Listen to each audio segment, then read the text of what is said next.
Pernah dengar pepatah yang bilang, sehebat apapun kamu, pasti ada bocah lain yang lebih jago dari kamu. Nah, itulah gambaran hidup Orn banget. Dia dikenal sebagai sosok yang serba bisa. Artinya, dia bisa mempelajari hampir semua skill. Tapi masalahnya, sekeras apapun dia berusaha, rasanya selalu ada orang lain yang lebih hebat dari dia. Jadi dia harus mencari cara untuk mengatasi kelemahannya itu. Suatu hari, saat Orn sedang sibuk di mejanya, tiba-tiba sang ketua parti memberitahunya kalau dia dikeluarkan dari tim. Oliver bilang ke Orn kalau selama ini dia sudah berusaha mengabaikan ketimpangan kekuatan di dalam parti mereka, karena dia dan Orn adalah teman masa kecil, dan dia ingin terus berjuang bersamanya. Tapi di titik ini, dia tidak bisa menyangka lagi kalau mempertahankan Orn cuma bakal memperlambat kemajuan parti mereka. Sebenarnya, Oliver berusaha menyampaikannya dengan halus dan sopan, tapi dua anggota lainnya benar-benar bersikap brengsek. Annelie dan Derek sama-sama menyebut Orn sebagai beban mati, dan bilang kalau tim ini bakal jauh lebih baik tanpa dia. Dan meskipun Oliver tidak akan pernah tega mengatakannya secara lantang, memang ada benarnya juga tuduhan mereka itu. Jadi, dia meminta Orn untuk mengundurkan diri secara resmi dari Parti Pahlawan. Hati Orn hancur berkeping-keping saat dia mengingat kembali bagaimana dia dan Oliver membentuk parti ini 8 tahun yang lalu. Dan dengan cepat naik ke peringkat S bersama-sama. Mereka bahkan jadi yang pertama mencapai lantai 94 di Great Labyrinth. Jadi dia tidak habis pikir kenapa Oliver membuangnya sekarang. Oliver menjelaskan bahwa dia paham betapa pentingnya peran enchanter seperti Orn yang bisa sihir pendukung. Tapi bulan lalu, saat raid gabungan, dia melihat bagaimana parti peringkat S lain bertarung dengan penyihir pendukung mereka. Dan jujur saja, sihir pendukung Orn itu ampas banget kalau dibandingkan sama cewek di parti sebelah itu. Dan Orn bahkan tidak bisa menyangkalnya, karena dia tahu itu fakta. Sihir pendukungnya memang selalu terasa standar dan biasa saja, tidak peduli seberapa keras dia berlatih. Tapi dia berdalih kalau satu-satunya alasan mantranya biasa-biasa saja adalah karena dia aslinya ditakdirkan jadi pendekar pedang. Tapi dia terpaksa banting setir ke sihir pendukung demi menyeimbangkan komposisi parti. Namun, belum sempat dia menyelesaikan kalimatnya, Derek memotong pembicaraan dan mengingatkan kalau satu-satunya alasan Orn harus pindah jadi enchanter adalah karena kemampuan berpedang Oliver jauh lebih jago daripada dia. Orn memang bisa pakai pedang sekaligus sihir, tapi secara keseluruhan, level skillnya nanggung banget di segala sisi. Dan meskipun Oliver sangat benci harus melakukan ini padanya, dia bilang kalau dia sudah menemukan enchanter pengganti. Jadi bantuan Orn sudah tidak dibutuhkan lagi. Dia sudah tahu kalau dua anggota lainnya memang tidak menyukainya. Tapi kalau Oliver sendiri yang menendangnya keluar, maka benar-benar sudah tidak ada alasan lagi baginya untuk bertahan di parti ini. Dia bangkit dan mulai berjalan menuju pintu, dan saat dia pergi, Annelie nyeletuk betapa senangnya dia karena Orn tidak akan ada di sana lagi untuk sok ngatur mereka. Dia juga bilang kalau Orn tidak perlu merasa terlalu buruk karena skillnya masih cukup oke buat jadi petualang peringkat A. Tapi petarung inferior macam dia sudah tidak pantas lagi jadi bagian dari parti peringkat S. Mendengar ucapan itu dari Annelie benar-benar terasa menyakitkan. Jadi dia memutuskan untuk pergi sendirian dan menaklukkan Great Labyrinth demi membuktikan kalau dia bukan petarung kelas bawah. Skill berpedangnya mungkin bukan yang terbaik, tapi masih cukup kuat untuk menghabisi segerombolan goblin sendirian. Dan karena dia juga bisa pakai mantra pendukung, dia bisa terus-menerus memberikan buff kekuatan pada dirinya sendiri, biar pertarungannya jadi lebih mudah. Mengatur waktunya memang agak tricky, tapi dengan latihan yang cukup, dia bakal bisa merapal mantra dengan mulus di tengah pertarungan, dan tidak akan ada lagi yang berani menyebutnya tidak berguna. Setelah selesai membantai goblin hari itu, dia menuju ke kristal teleportasi untuk mendaftarkan kartunya, supaya besok bisa langsung datang ke lantai 7. Tapi saat dia di sana, dia melihat parti lain berlari panik menuju kristal. Dia mulai berjalan menjauh karena malas terlibat urusan sama orang asing. Tapi saat dia mau pergi, dia mendengar anggota parti itu panik karena mereka baru saja disergap sekelompok orc. Dan saat berusaha kabur mati-matian, salah satu anggota parti mereka tertinggal di belakang. Si ketua parti mencoba meyakinkan dirinya sendiri kalau meninggalkan temannya itu adalah pilihan yang tepat, karena mereka semua bakal mati kalau nekat melawan. Anggota lain bertanya, apa mereka harus balik buat menyelamatkannya, tapi si ketua merasa itu bukan ide bagus, karena mereka tidak cukup kuat buat mengalahkan semua orc itu. Akan tetapi, Orn mendengar semua itu, dan meskipun itu bukan urusannya, dia tidak tahan membayangkan ada orang lain yang dibuang oleh partinya sendiri. Jadi dia berbalik menghadap si ketua parti, dan memaki dia karena tega meninggalkan anggotanya mati konyol. Salah satu anggota parti itu tersinggung, dan mencoba menonjok Orn sambil berteriak kalau dia tidak punya pilihan lain, karena dia tidak cukup kuat buat menyelamatkan gadis itu. Tapi Orn langsung membantingnya sampai jatuh dan menyebutnya tidak berguna, sebelum mendesak mereka untuk memberitahu di mana gadis itu tertinggal. Sementara itu, di tempat lain di dalam dungeon, Gadis yang dimaksud sudah terpojok oleh para orc, dan mereka makin mendekat dengan cepat. Dia mencoba memasang pelindung untuk menjaga dirinya tepat aman, tapi sudah tidak ada jalan lari, dan tinggal menunggu waktu saja sampai para orc itu menghancurkan pertahanannya. Air mata mulai menggenang di matanya saat para orc akhirnya berhasil menjebol pertahanan dan kematiannya seolah sudah di depan mata. Tapi di detik terakhir, sebuah mantra angin dirapalkan tepat di depan para orc, memukul mundur mereka dan memberi waktu bagi Orn untuk melompat masuk ke depan garis itu demi melindunginya. Gadis itu syok berat karena dia tidak menyangka bakal ada yang datang menyelamatkannya. Tapi sebelum dia sempat bicara pada Orn, para orc mulai menyerang lagi, jadi Orn berlari maju untuk menghadang mereka. Sofia mengira dia pasti seorang pendekar pedang, tapi dia terkejut melihat Orn merapal sihir pendukung pada dirinya sendiri di tengah pertarungan. Orn kemudian menebas salah satu pork sampai terbelah dua, dan untuk mempermudah keadaan, dia memantrai pedangnya dengan sharpness 5 supaya bisa membereskan sisanya. Ternyata jumlah orc di sini jauh lebih banyak dari dugaannya, jadi dia maklum kenapa party tadi terpaksa kabur, dan mungkin dia harus minta maaf pada mereka nanti. Tapi bagi seseorang dengan level skill setinggi dia, segini sih masih enteng. Sisa orc yang ada menyerbu ke arahnya secara bersamaan. Jadi Orn mulai menebas mereka satu persatu. Dan Sofia ternganga karena belum pernah melihat gaya bertarung seperti ini sebelumnya. Setelah selesai, Orn menoleh ke gadis itu dan bertanya apa dia baik-baik saja. Tapi gadis itu saking kagetnya cuma bisa jatuh terduduk dan mulai menangis sejadi-jadinya. Orn memastikan dia tidak terluka dan membantunya keluar dari dungeon. Lalu setelah itu dia mulai berjalan pergi. Tapi gadis itu memanggilnya dan bilang ingin berterima kasih dengan layak karena sudah menyelamatkannya. Jadi dia memperkenalkan dirinya sebagai Sofia Claudel. Orn mengenali nama keluarga Claudel, dan dia juga melihat lambang di jubah gadis itu, jadi sudah tidak diragukan lagi identitasnya. Dia pun memperkenalkan diri, dan setelah itu, Sofia menawarkan untuk mentraktir Orn makan malam ini sebagai tanda terima kasih. Awalnya Orn mencoba menolak, tapi Sofia benar-benar maksa, jadi akhirnya dia luluh dan setuju untuk pergi makan dengannya. Tak lama kemudian, Sofia membawanya ke salah satu restoran favoritnya, dan meskipun bukan tempat paling mewah, dia sangat suka makanan di sini, jadi dia pikir Oren juga bakal suka. Oren memperhatikan kalau papan nama di depan restoran punya lambang yang sama dengan jubah Sofia, dan jelas banget kalau dia pasti anggota Silver Rabbit, salah satu klan terbesar di kerajaan. Klan itu sangat kuat, jadi dia mulai ragu untuk terlibat lebih jauh dengan Sofia, karena urusannya bisa jadi rumit. Tiba-tiba, Sofia melihat kakaknya sedang duduk di salah satu meja, jadi dia menghampirinya untuk bertanya sedang apa dia di sini. Selma menjelaskan kalau dia ada pertemuan di dekat sini, jadi dia memutuskan mampir makan malam. Tapi di luar itu, dia bertanya pada Sofia sedang apa dia di sini bersama seorang pria karena dia masih terlalu muda untuk punya pacar. Namun, setelah melihat lebih dekat, dia sadar kalau pria itu ternyata Orn dan mereka sebenarnya saling kenal. Sofia kaget kalau Orn kenal kakaknya, tapi tidak mungkin Orn bisa melupakan sosok itu. Selma Claudel adalah pemimpin parti peringkat S terkuat di klan Silver Rabbit, sekaligus enchanter terkuat di seluruh benua. Dialah alasan kenapa penyihir pendukung sangat dihormati dalam formasi parti. Dan kebetulan, dia adalah enchanter yang dijadikan patokan oleh parti Orn saat mereka memecatnya. Dia tahu Sofia juga anggota klan Silver Rabbit, tapi dia tidak menyangka kalau Sofia punya hubungan darah langsung dengan Selma. Tapi dia tidak ingat pernah berbuat salah pada Selma. Jadi dia bingung kenapa Selma menatapnya dengan wajah semarah itu. Selma mendekatkan wajahnya dan bertanya, apa menurut Orn pantas pergi kencan dengan adiknya yang baru berusia 14 tahun selarut ini? Orn paham kenapa Selma khawatir, jadi dia meyakinkan Selma kalau ini cuma salah paham dan dia sama sekali tidak punya ketertarikan romantis pada adiknya. Namun, cara dia mengatakannya malah bikin Selma makin marah karena dia pikir Orn menyiratkan kalau Sofia tidak cukup menarik baginya. Sofia memohon pada Selma untuk berhenti bikin keributan di depan orang yang sudah menyelamatkan nyawanya. Dan setelah tahu kalau Orn yang menyelamatkan Sofia, Selma langsung merasa sangat bersalah atas ketidaksopanannya dan berterima kasih atas bantuannya. Mereka semua duduk bersama, dan ini pertama kalinya Orn dan Selma punya kesempatan mengobrol seperti ini.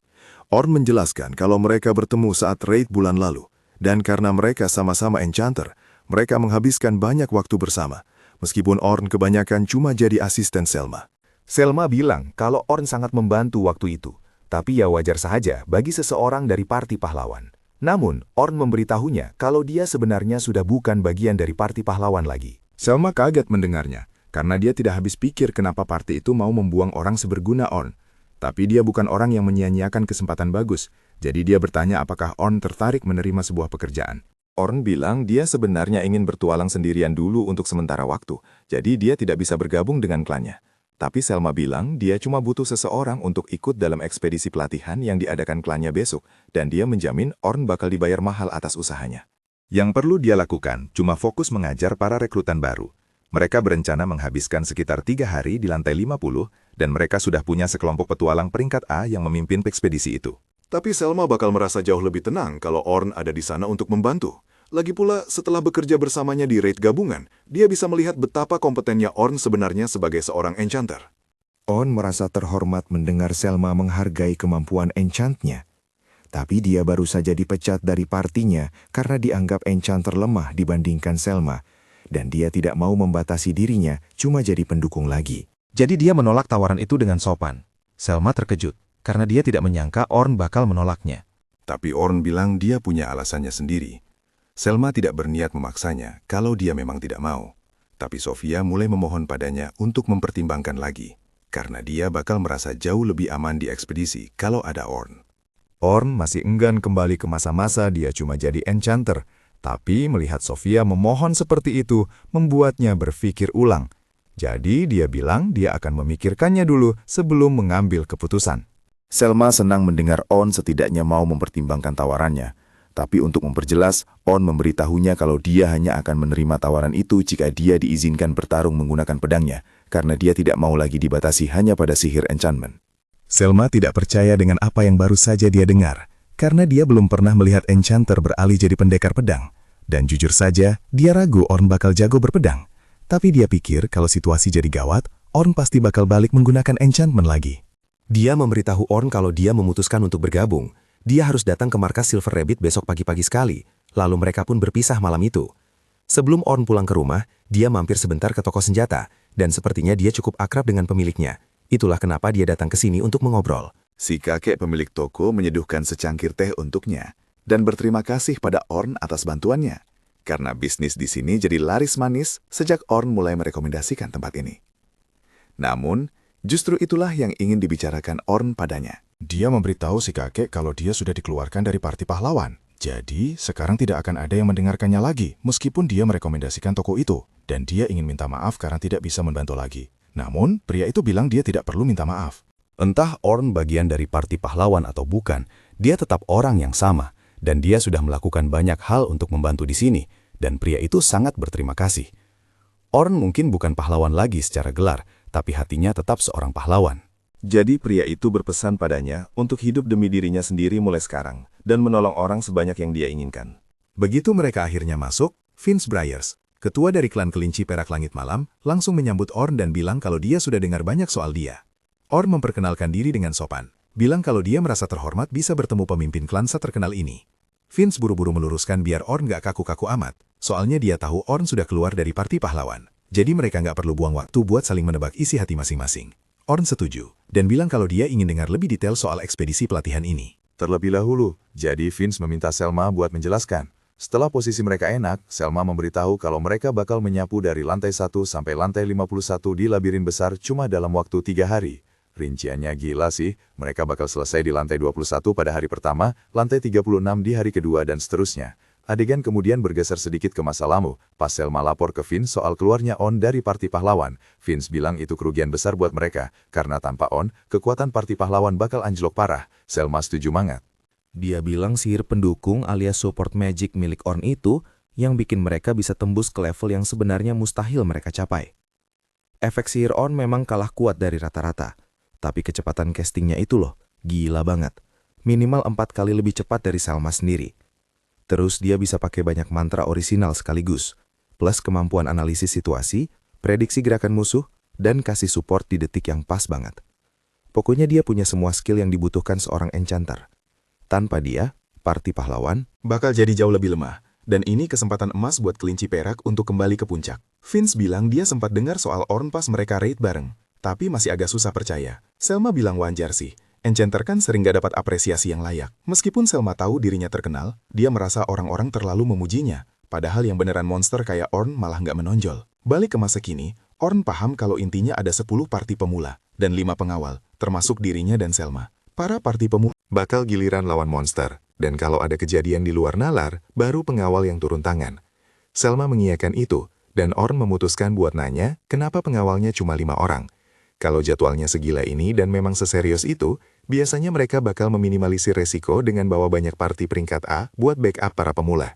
Selma dan Vince sempat lirik-lirikan sebentar, dan setelah agak ragu, Selma menjelaskan kalau tujuan mereka memang bawa pemula ke lantai 51, tapi sedikit tekanan. Ekstra bakal bantu mereka berkembang. Ini kesempatan sempurna buat cari pengalaman. Atau setidaknya itu menurut Selma. Tapi Orn tahu, itu bukan alasan sebenarnya. Misi ini jelas penting banget buat mereka. Pasti ada alasan lain, tapi mereka nggak bakal kasih tahu orang luar kayak dia. Makanya Orn memutuskan buat nggak banyak tanya lagi, dan akhirnya setuju buat bantu. Vince berterima kasih, dan bilang Orn bakal dapat 2 keping emas di muka, dan 10 lagi kalau misinya sukses. Orn menerimanya dengan agak sungkan. Dia malah nanya apa itu nggak kebanyakan. Soalnya itu setara biaya hidup setahun, bro. Selma bilang mereka cuma menghargai dia setinggi itu, dan dengan itu dia mengakhiri obrolan. Orn agak kaget sih mereka sebegitu menghargainya, tapi jelas itu bikin dia senang, jadi dia memutuskan bakal melakukan yang terbaik. Besoknya, klan bersiap buat ekspedisi. Di pintu masuk labirin besar, Selma dan Sofia menyapa Orn begitu dia datang, dan Orn sadar. Kalau baju Sofia beda dari terakhir kali dia lihat. Dia berasumsi itu semacam seragam buat pemula. Tapi dia iseng kasih pujian, bilang kalau Sofia kelihatan cocok pakai itu. Sofia jelas kaget dan muka Selma langsung berubah horor pas lihat adiknya jadi salting dan blushing gitu. Langsung mode defensif dia bilang ke Orn kalau dia kayaknya jago banget ngerayu cewek. Jadi dia mau tahu apa Orn punya pacar atau semacamnya. Orn buru-buru membantah dan menjelaskan kalau beberapa anggota parti pahlawan kan cewek. Jadi kalau dia terbiasa ngobrol sama cewek, ya mungkin karena itu alasannya. Selma langsung mundur perlahan. Karena ya mereka kan tinggal di satu mansion, jadi omongan Orn masuk akal. Sofia jadi kepo dan nanya Orn tinggal di mana sekarang. Jadi Orn bilang dia sementara tinggal di penginapan, meski dia tahu dia harus segera cari tempat tinggal tetap. Selma heboh lagi dan ngomel ke Sofia kenapa nanya hal kayak gitu. Curiga kalau adiknya berencana mau main ke tempat Orn. Sofia dengan gugup membantah, jelas banget dia malu, dan bilang kalau dia cuma penasaran doang kok. Setelah Selma kembali tenang, dia nanya kenapa Orn berdiri jauh banget dari rombongan.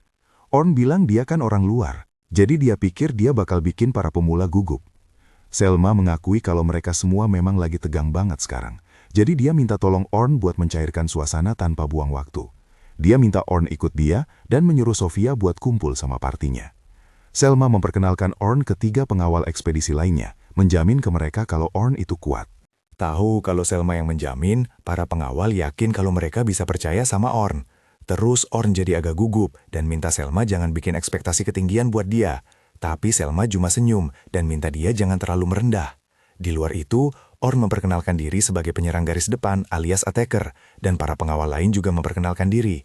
Yang rambut hitam namanya Anthem, dia seorang defender. Yang rambut pirang bilang namanya Bernard, dia juga defender. Dan terakhir, Si cewek bilang namanya Katie dan dia seorang healer. Orn sadar kalau sisanya tinggal Selma dan dia, 1 enchanter dan 1 attacker. Partinya seimbang sih, tapi dia jadi mikir, kalau dia nggak datang, apa mereka bakal nyuruh orang lain ngerangkap jadi attacker? Ini bikin dia curiga ada yang nggak beres sama rencana ini, tapi dia belum nemu apa itu. Selma melihat keraguan di wajah Orn, dan sesaat dia teringat percakapannya sama Vince sebelumnya. Vince bilang dia tahu perasaan Selma kehilangan kartu as sekuat itu, tapi Orn kan seharusnya enchanter kayak dia. Mengingat kebutuhan keseimbangan party, Vince bilang dia nggak bisa membiarkan Orn masuk grup utama, dan Selma sudah tahu ini. Selma nggak bisa menahan pikiran kalau mereka belum maju selangkah pun sejak tahun lalu, jadi mereka masih terjebak dan nggak bisa mengambil kembali apa yang sudah hilang. itulah kenapa dia minta tolong ke Orn. Tapi Orn mengajukan diri jadi pendekar pedang. Dan kalau dia nggak bisa berfungsi sebagai penyerang garis depan, rencana nggak bakal jalan sesuai harapan Selma. Orn sempat melihat kekhawatiran Selma, tapi Selma cepat-cepat balik normal dan bilang ke semua orang kalau mereka punya 3 hari kerja keras di depan mata. Dia bawa Orn buat menyapa para pemula dan memutuskan pidato dulu sebelum ekspedisi. Selma bilang ke semua pemula kalau hari ini mereka mulai turun ke lantai 51 labirin besar. Mereka semua kelihatan tegang banget, jadi Selma nanya apa mereka takut ke lantai tengah labirin besar secepat ini. Tanpa kasih napas buat jawab, dia minta mereka jangan khawatir, bilang kalau dia bawa bala bantuan kuat kalau ada apa-apa. Selma lalu ngenalin Orn, bilang kalau dia sudah pernah mencapai lantai 94, tempat yang bahkan mereka belum pernah injak. Perkenalan mendadak ini bikin Orn kaget, dan tak lama semua pemula mulai bisik-bisik soal dia. Jelas mereka kagum, Selma lanjut bilang kalau mereka mau jadi penjelajah labirin. Mereka wajib tahu dia, karena dia adalah anggota parti pahlawan. Jadi dia tahu seluk-beluk labirin besar lebih baik dari siapapun di sini. Semua pemula langsung takjub parah dengan info itu, dan jadi jauh lebih semangat dari sebelumnya. Sementara itu, muka Orn pucat pasi karena dia nggak nyangka Selma bakal mengekspos dia kayak gitu. Meski begitu, Selma nggak menyesali satu kata pun, karena sekarang semua pemula jadi semangat membara buat masuk dungeon. Dia minta semua orang standby sampai waktunya masuk, dan memutuskan buat cek terakhir bareng pengawal lain. Begitu Orn bisa ngomong, dia protes ke Selma kalau dia tadi melebih-lebihkan banget pas pidato. Selma nggak setuju, karena faktanya Orn emang udah ke lantai 94, dan dia nggak bisa bantah itu. Selma jelasin, kalau bagian dari tugas mereka adalah bikin pemula rileks dan fokus ke labirin. Orn mati kutu nggak bisa debat, tapi perasaannya tetap nggak enak soal ini. Karena dia cuma mau gelar pahlawan itu buat bantu toko si Pak Tua, jadi dia harap ini nggak bakal jadi bumerang buat dia. Mengesampingkan hal itu, Selma bilang dia mau Orn mengawal grup 10 karena mereka itu pemula paling menjanjikan. Kalau mereka bisa belajar kerjasama sebagai party, mereka bakal gampang banget tembus ke lantai tengah. Jadi dia harap Orn bisa bantu mereka soal itu. Orn terima tugasnya, meski dia ragu apa pantas Selma mempercayakan star rookies mereka ke orang luar kayak dia. Pas Orn ketemu anggota grup 10, dia sadar Sofia ada di situ dan totalnya cuma ada 3 pemula. Ini jelas aneh, saking anehnya dia sampai nanya apa ada yang telat. Tapi mereka bilang cuma ini anggotanya. Party diisi 3 orang itu langka, karena makin dikit orangnya makin bahaya, apalagi buat pemula. Salah satu bocah sadar kekhawatiran Orn dan buru-buru jelasin kalau mereka cuma bertiga karena nggak ada yang bisa ngimbangin speed mereka. Orn agak kaget sama kepedean bocah ini. Dia tahu klan punya harapan tinggi buat anak ini, tapi kalau masih muda udah songong gini, dia ngeri sama masa depannya. Terlepas dari itu, karena semua anggota sudah lengkap, Orn minta mereka perkenalan diri. Si bocah langsung nyamber duluan, bilang kalau dia ketua grup 10.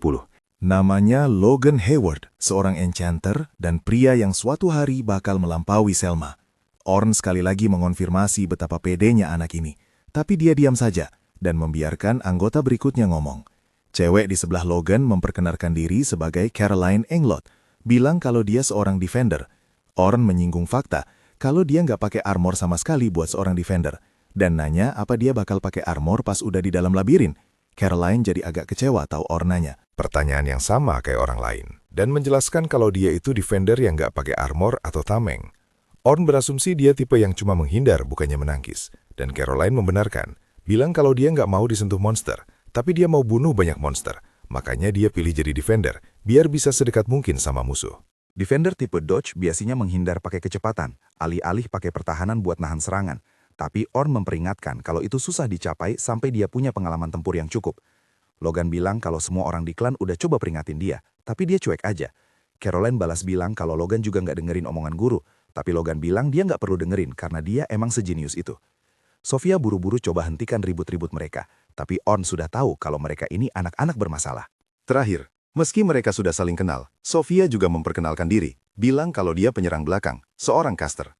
Orn tersenyum, dan biarpun semua yang dibilang Sofia itu normal banget, dia merasa jauh lebih tenang entah kenapa. Meski begitu, dia tahu misi ini kelihatannya bakal sulit, apalagi karena Logan dan Caroline masih aja berantem, bahkan sampai sekarang. Pas akhirnya waktu mereka turun ke labirin dimulai, dan biarpun tadi mereka ribut banget di luar, mereka langsung diam 1000 bahasa, begitu melangkah masuk ke dalam labirin. Sambil jalan, Caroline memutuskan buat nanya kenapa seseorang dari parti pahlawan ada di ekspedisi ini. Dia mau tahu apa itu artinya. Mereka nggak menganggap klan ini sebagai saingan. Tapi Orn cuma nanya balik, apa dia nggak dengerin omongan Selma tadi, dan mengingatkan kalau dia itu cuma mantan anggota. Caroline langsung nanya kenapa dia keluar, soalnya semua orang mengagumi parti pahlawan, jadi sayang banget kan. On mulai agak lelah karena Caroline gak mau berhenti bahas itu. Dan meski dia kayaknya gak bermaksud jahat, On cuma gak kuat lukanya diulik-ulik begini. Caroline makin mendesak dan terus nyecer pertanyaan soal itu. On akhirnya bilang kalau itu bukan urusan dia. Jadi Caroline ganti topik dan nanya apa dia dan Sofia saling kenal. Orn membenarkan ini, dan Caroline bilang kalau Sofia cerita ada orang hebat yang bakal ikut mereka. Sofia jadi agak gugup, tapi dia mengakui kalau Orn adalah cowok hebat yang dia ceritain, karena Orn pernah menyelamatkan nyawanya. Dia kuat dan bilang kalau dia bagian dari parti pahlawan, dan kakaknya bilang mereka nggak perlu khawatir sama sekali kalau ada Orn. Caroline bilang ke Sofia nggak perlu gugup kalau gitu, karena dia punya pahlawan di sini bersamanya. Orn nggak ngomong apa-apa. Meski dia tahu dia bukan pahlawan, tapi dia sadar Caroline ngungkit ini buat bikin Sofia tenang. Itu bikin dia mikir kalau mungkin Caroline lebih peka sama orang lain daripada kelihatannya. Setelah beberapa saat, beberapa monster mulai mendekat, sesuai dugaan. Tapi mantra jebakan yang dipasang Orn bekerja sempurna buat menyingkirkan mereka tanpa masalah. Jebakannya susah dideteksi musuh sampai meledak. Jadi itu cara bagus buat ngurus monster di belakang tanpa memperlambat jalan mereka. Mereka nggak punya banyak waktu, dan dia nggak mau buang-buang waktu buat pertarungan yang nggak perlu. Dia bakal terus pasang mantra jebakan sambil jalan. Kelompok itu sampai di lantai 20 setelah beberapa saat, dan Orn terus mengamati cara mereka bertarung. Jadi dia yakin mereka bakal aman buat sisa ekspedisi pelatihan ini. Dia tadinya pikir Logan cuma pemula besar kepala, tapi dia punya skill beneran sebagai enchanter. Kalau dia bisa tahan buat pertarungan panjang, dia bisa dengan mudah berfungsi di party peringkat A. Jadi dia emang beneran jenius. Nilainya kurang di bagian ngasih komando, padahal itu wajib buat enchanter, tapi dia pasti bakal membaik seiring bertambahnya pengalaman.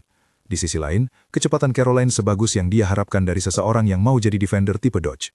Tapi ada dua masalah. Masalah pertama adalah pas dia lihat monster, dia bakal lari nyamperin monster itu. Karena dia coba jadi defender, dia emang harusnya coba mendekat ke musuh, tapi ngelihatnya bikin Orn ngeri. Masalah lainnya adalah dia cuma pakai 2 belati buat senjata, dan itu emang cocok buat gayanya, tapi daya hancurnya mungkin kurang buat party ini. Terakhir, Sophia nggak sewah 2 temannya, tapi dia lebih kuat dari pemula biasa. Tadi dia agak pasif, tapi itu bakal berubah begitu dia lebih terbuka sama anggota partinya. Dan dia nggak punya kelemahan fatal sebagai pemula, jadi kita nggak sabar lihat perkembangannya nanti. Pengawal lain dan grup pemula mengalahkan bos lantai 20, jadi mereka akhirnya lanjut ke lantai 21, sesuai rencana. Selma minta mereka mendaftarkan lantai itu di kartu guild mereka, dan mereka bakal selesai hari ini begitu keluar dari labirin besar. Selma nanya ke Orn apa dia menikmati jadi pengawal. Orn bilang ke dia kalau, persis kayak kata Selma, grup 10 punya banyak potensi, tapi mereka belum benar-benar kerja sama, dan dia khawatir banyak soal Caroline. Selma ketawa gugup dan bilang kalau Caroline sebenarnya sudah berkembang banyak, tapi itu malah bikin Orn bertanya-tanya dulu dia separah apa. Mereka akhirnya pamit dan besok paginya. Orn benar-benar hancur pas baca koran dan lihat Oliver di artikel halaman depan. Artikel itu membahas party pahlawan dan gimana mereka punya enchanter baru sekarang. Dengan kata lain, fakta dia diusir dari party sekarang udah jadi rahasia umum. Orn membanting koran ke meja, bilang kalau mereka nggak tahu betapa sakitnya ini buat dia. Dia berharap seenggaknya mereka nunggu sampai ekspedisi pelatihan ini selesai, dan dia nggak bisa bayangin semua pemula baca koran ini. Tapi kalau ada yang baca, dia bisa lihat itu bakal mengubah Pendapat mereka tentang dia. Dengan pasrah, Orn ambil jaketnya dan keluar dari penginapan.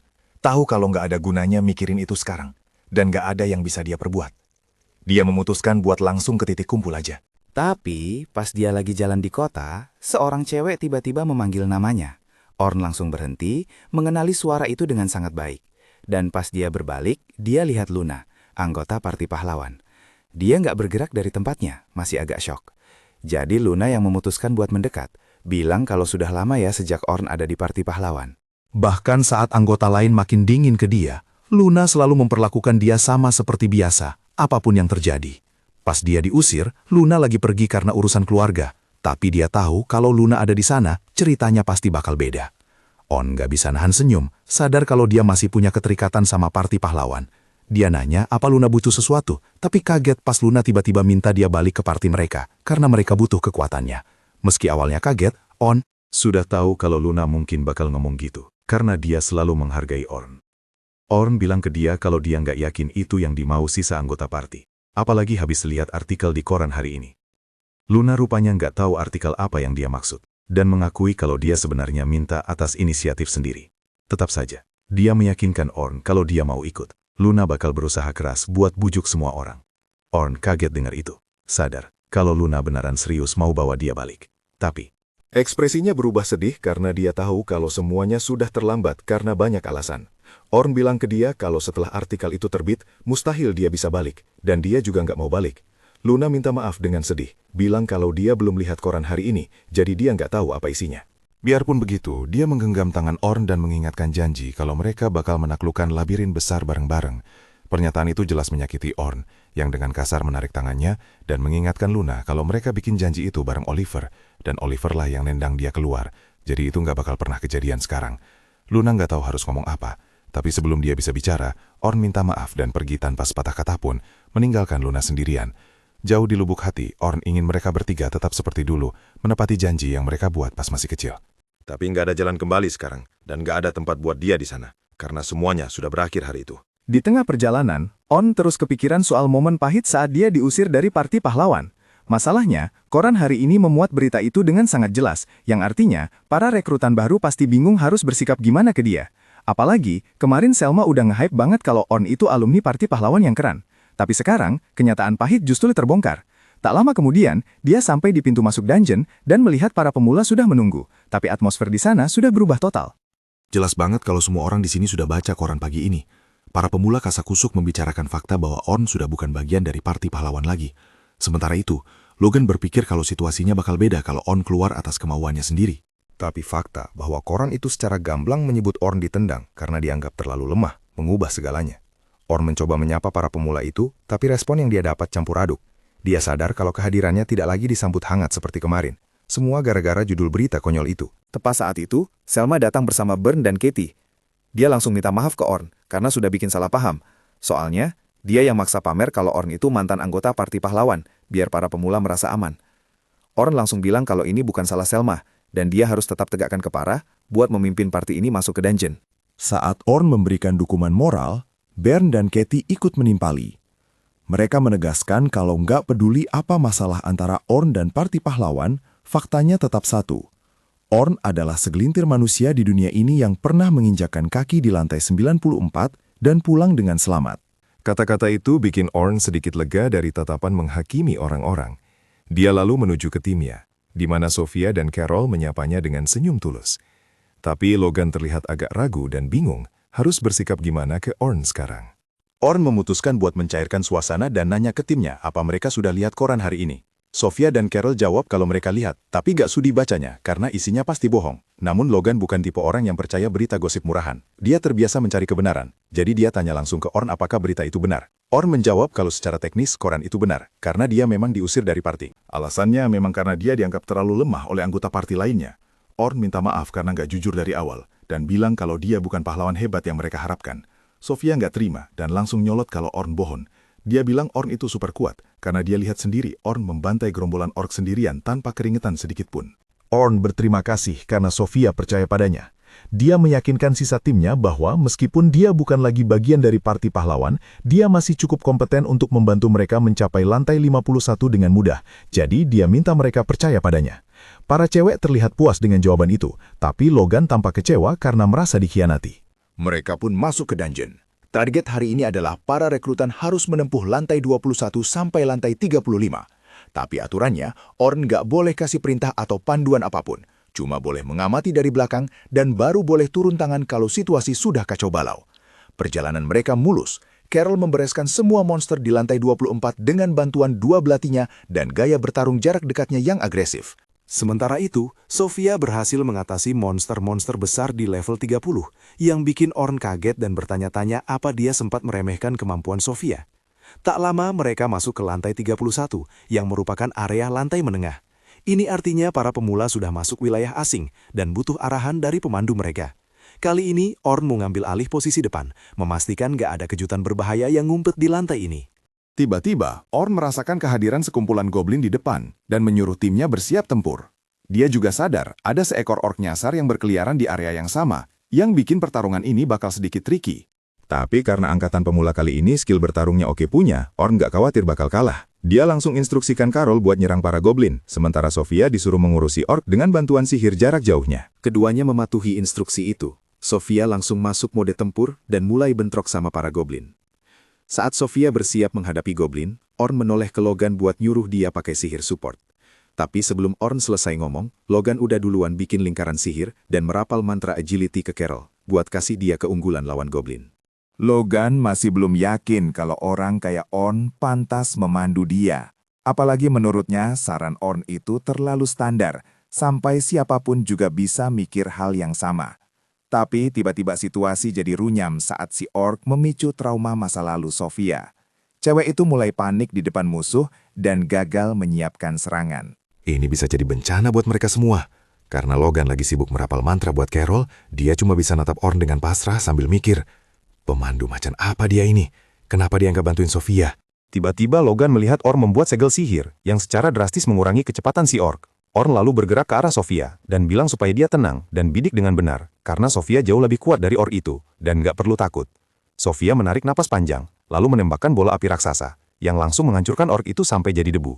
Semua orang di party kaget, termasuk ork yang sama sekali nggak nyangka kalau Sofia ternyata bisa pakai sihir tingkat lanjut. Carol langsung lari memeluk Sofia, sementara Orn memujinya atas tembakan yang luar biasa tadi. Tak lama kemudian mereka sampai di lantai 35, di mana mereka malah papasan sama Det Tarantula. Logan langsung panik dan kehilangan ketenangan, mikir kalau riwayat mereka tamat karena nggak mungkin mereka bisa menang lawan monster itu. Tapi Sophia dan Carol percaya penuh sama Orn dan menunggu perintahnya. Orn langsung suruh Logan pakai buff agility dan strength buat Carol, dan buff magic buat Sophia. Logan heran, mikir apa orang ini udah gila, karena pakai strategi yang sama persis kayak sebelumnya tanpa variasi. Meski begitu, dia memutuskan buat nurut dan merapal mantra sesuai perintah. Orn lalu menyuruh Carol buat menahan monster itu dalam pertarungan jarak dekat, dan pastikan perhatian monster itu terkunci padanya. Carol mengangguk setuju dan langsung lari menerjang si tarantula. Logan mencoba mencegahnya, tapi Orn menahannya, bilang kalau Logan maju ke depan, mereka semua malah bakal ada di posisi yang sangat tidak menguntungkan. Jadi, mereka harus menunggu dan melihat. Orn lalu menyuruh Sophia melompat ke atas monster dan mencabik punggungnya. Sophia langsung paham tugasnya. Dia melompat ke atas kepala monster itu dan menyabetkan pedangnya dari depan sampai belakang. Orn lalu menyuruh Carol tetap menjaga agro monster itu ke dia. Tapi harus hati-hati, karena laba-laba itu beracun. Jadi dia wajib menghindari semua serangan tanpa gagal. Si laba-laba mulai mencoba menusuk Carol dengan kakinya yang runcing. Tapi Carol terus menghindar satu demi satu. Bahkan sempat menangkis beberapa serangan balik. Melihat monster itu terkejut, Orn bilang ke Logan kalau dia harus terus mempertahankan mantranya pada Carol, karena nyawa Carol ada di tangan Logan saat ini. Setelah itu, dia menoleh ke Sophia dan menyuruhnya untuk mengunci pergerakan monster itu. Sophia langsung paham dan menggunakan kemampuan arrow cutter miliknya untuk menebas kaki-kaki monster itu, memaksanya jatuh ke tanah. Carol mulai bersorak kegirangan, tapi Orn berteriak supaya dia hati-hati karena pertarungan belum selesai. Peringatan itu agak telat karena monster laba-laba itu ternyata belum mati dan menggunakan jaringnya untuk menangkap Carol lalu menariknya mendekat. Orn langsung menyuruh Logan memberi Carol buff strength dan speed yang langsung dilakukan Logan tanpa banyak protes. Tapi Carol mulai panik dan gagal membebaskan diri. Dia memohon bantuan Orn. Orn menyuruh Sophia menyiapkan rock arrow dan dia sendiri merapal sihir penajam ke pisau Carol. Yang memberikan Carol dorongan kekuatan yang dia butuhkan buat memotong jaring dan lolos dari cengkraman monster itu. Sophia langsung menyusul dengan mantra rock arrow yang meledakkan monster itu sampai mati seketika. Dengan itu, ekspedisi mereka hari ini berakhir, dan Orn memuji Logan atas penggunaan sihir supportnya, karena tanpa itu party mereka nggak bakal bisa menang hari ini. Saat mereka keluar dari gua, matahari mulai terbenam. Selma memberi selamat kepada semua rekrutan atas pencapaian mereka sejauh ini, bilang kalau mereka sudah melakukan pekerjaan hebat, dan tahap terakhir perjalanan mereka akan terjadi besok, jadi mereka harus istirahat dan makan yang benar. Setelah itu mereka semua bubar jalan. Saat Orn mau pergi, dia dicegat oleh Burn dan Katie yang mengajaknya makan siang. Setelah berpikir sebentar, Orn menerima tawaran itu. Karena gak setiap hari ada orang yang mau mentraktir dia dalam perjalanan pulang ke kota. Sementara itu, Logan bertanya pada Sophia tentang pertemuan pertamanya dengan Orn saat Orn menyelamatkan nyawanya. Dia penasaran detailnya, mantra macam apa yang Orn pakai waktu itu. Sophia mencoba mengingat dan menjawab kalau Orn awalnya pakai Wind Blast, terus pakai sihir buat memperkuat pedangnya sebelum mencincang setiap orc jadi serpihan. Logan sadar ada sesuatu yang sangat berbeda dari Orn, karena hari ini dia perhatikan Orn dengan santainya pakai sihir buat mengurangi agility si orc yang bergerak ke arah Sophia. Jenis sihir kayak gitu dikenal sebagai debuff, dan itu susahnya minta ampun. Bahkan penyihir super berbakat kayak Selma aja, nyaris gak bisa pakai satu debuff pun dalam waktu beberapa hari. Itu pun butuh persiapan segunung. Terlebih lagi, Orn bertindak layaknya perapal mantra yang sempurna, dan tahu kapan harus pakai aspek mantra tertentu dalam pertarungan tim.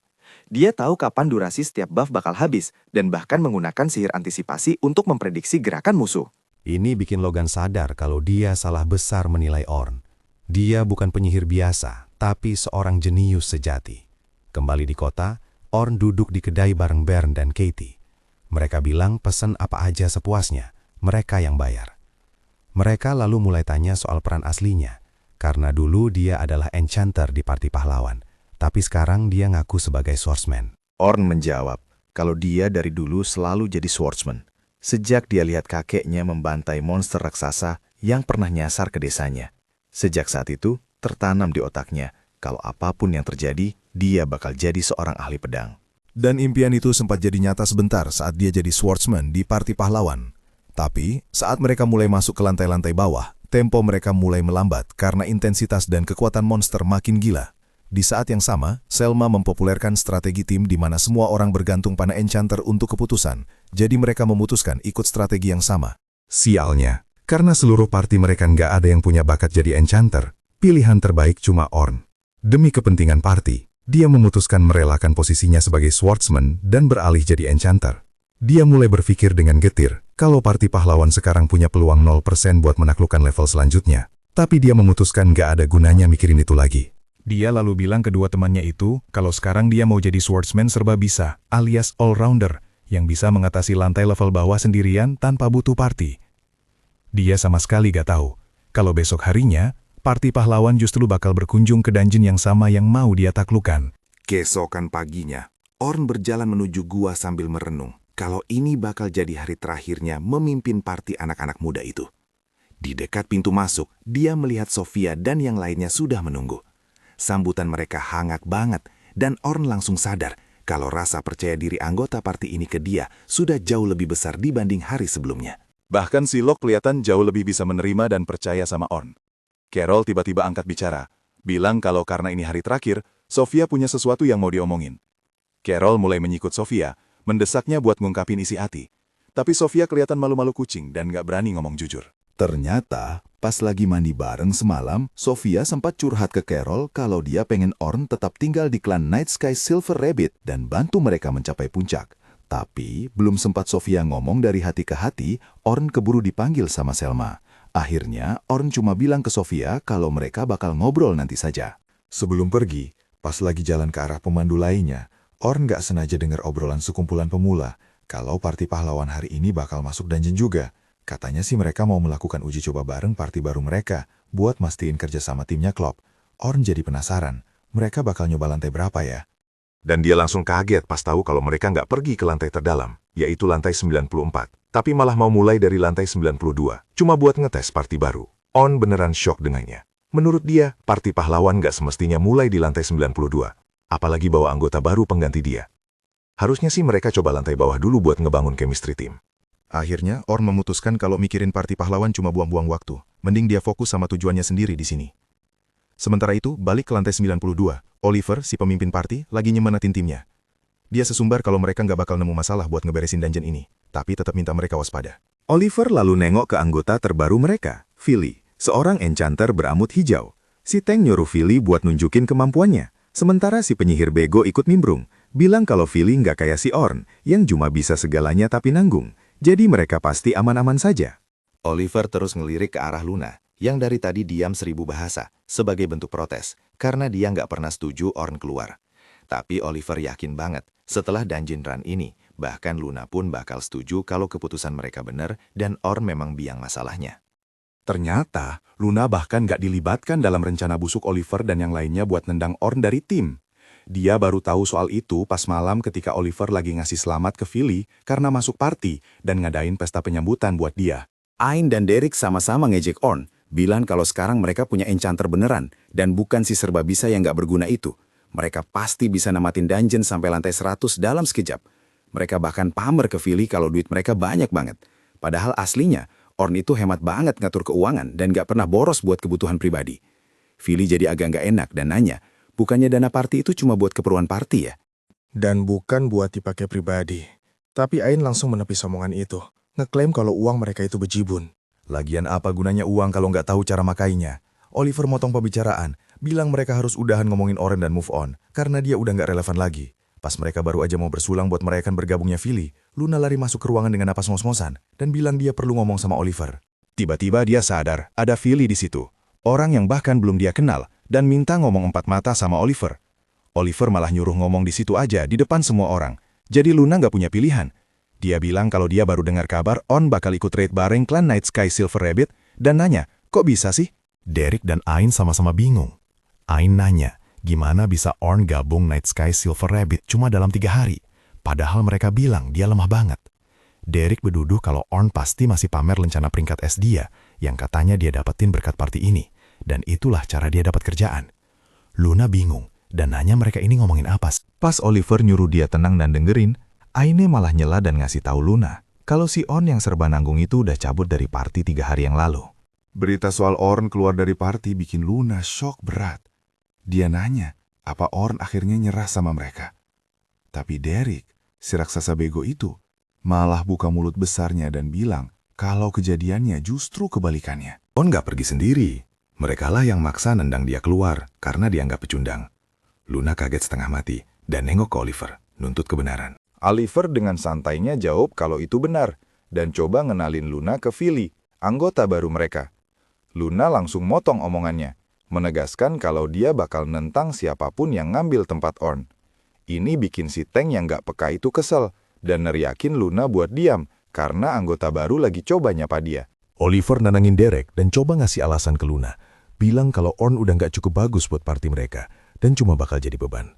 Luna ngebantah keras, bilang kalau Orn itu inti dari party ini, dan alasan utama mereka bisa sampai sejauh ini. Dia bilang ke Oliver kalau mustahil mereka bisa lanjut tanpa Orn, dan si penyihir rese ikut nimbrung. Dia bilang cuma Luna satu-satunya yang mikir Orn itu spesial, dan lagian nasi udah jadi bubur, keputusannya udah bulat dan Orn udah ditendang. Oliver bilang ke Luna kalau mereka harus bahas rencana sekarang juga.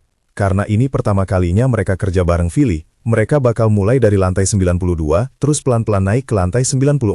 Tapi Luna mentah-mentah nolak rencana itu. Dia bilang dia belum mau mati konyol kayak yang lain. Derek ketawa ngejek, bilang mana mungkin mereka cari mati kalau mulainya dari lantai 92.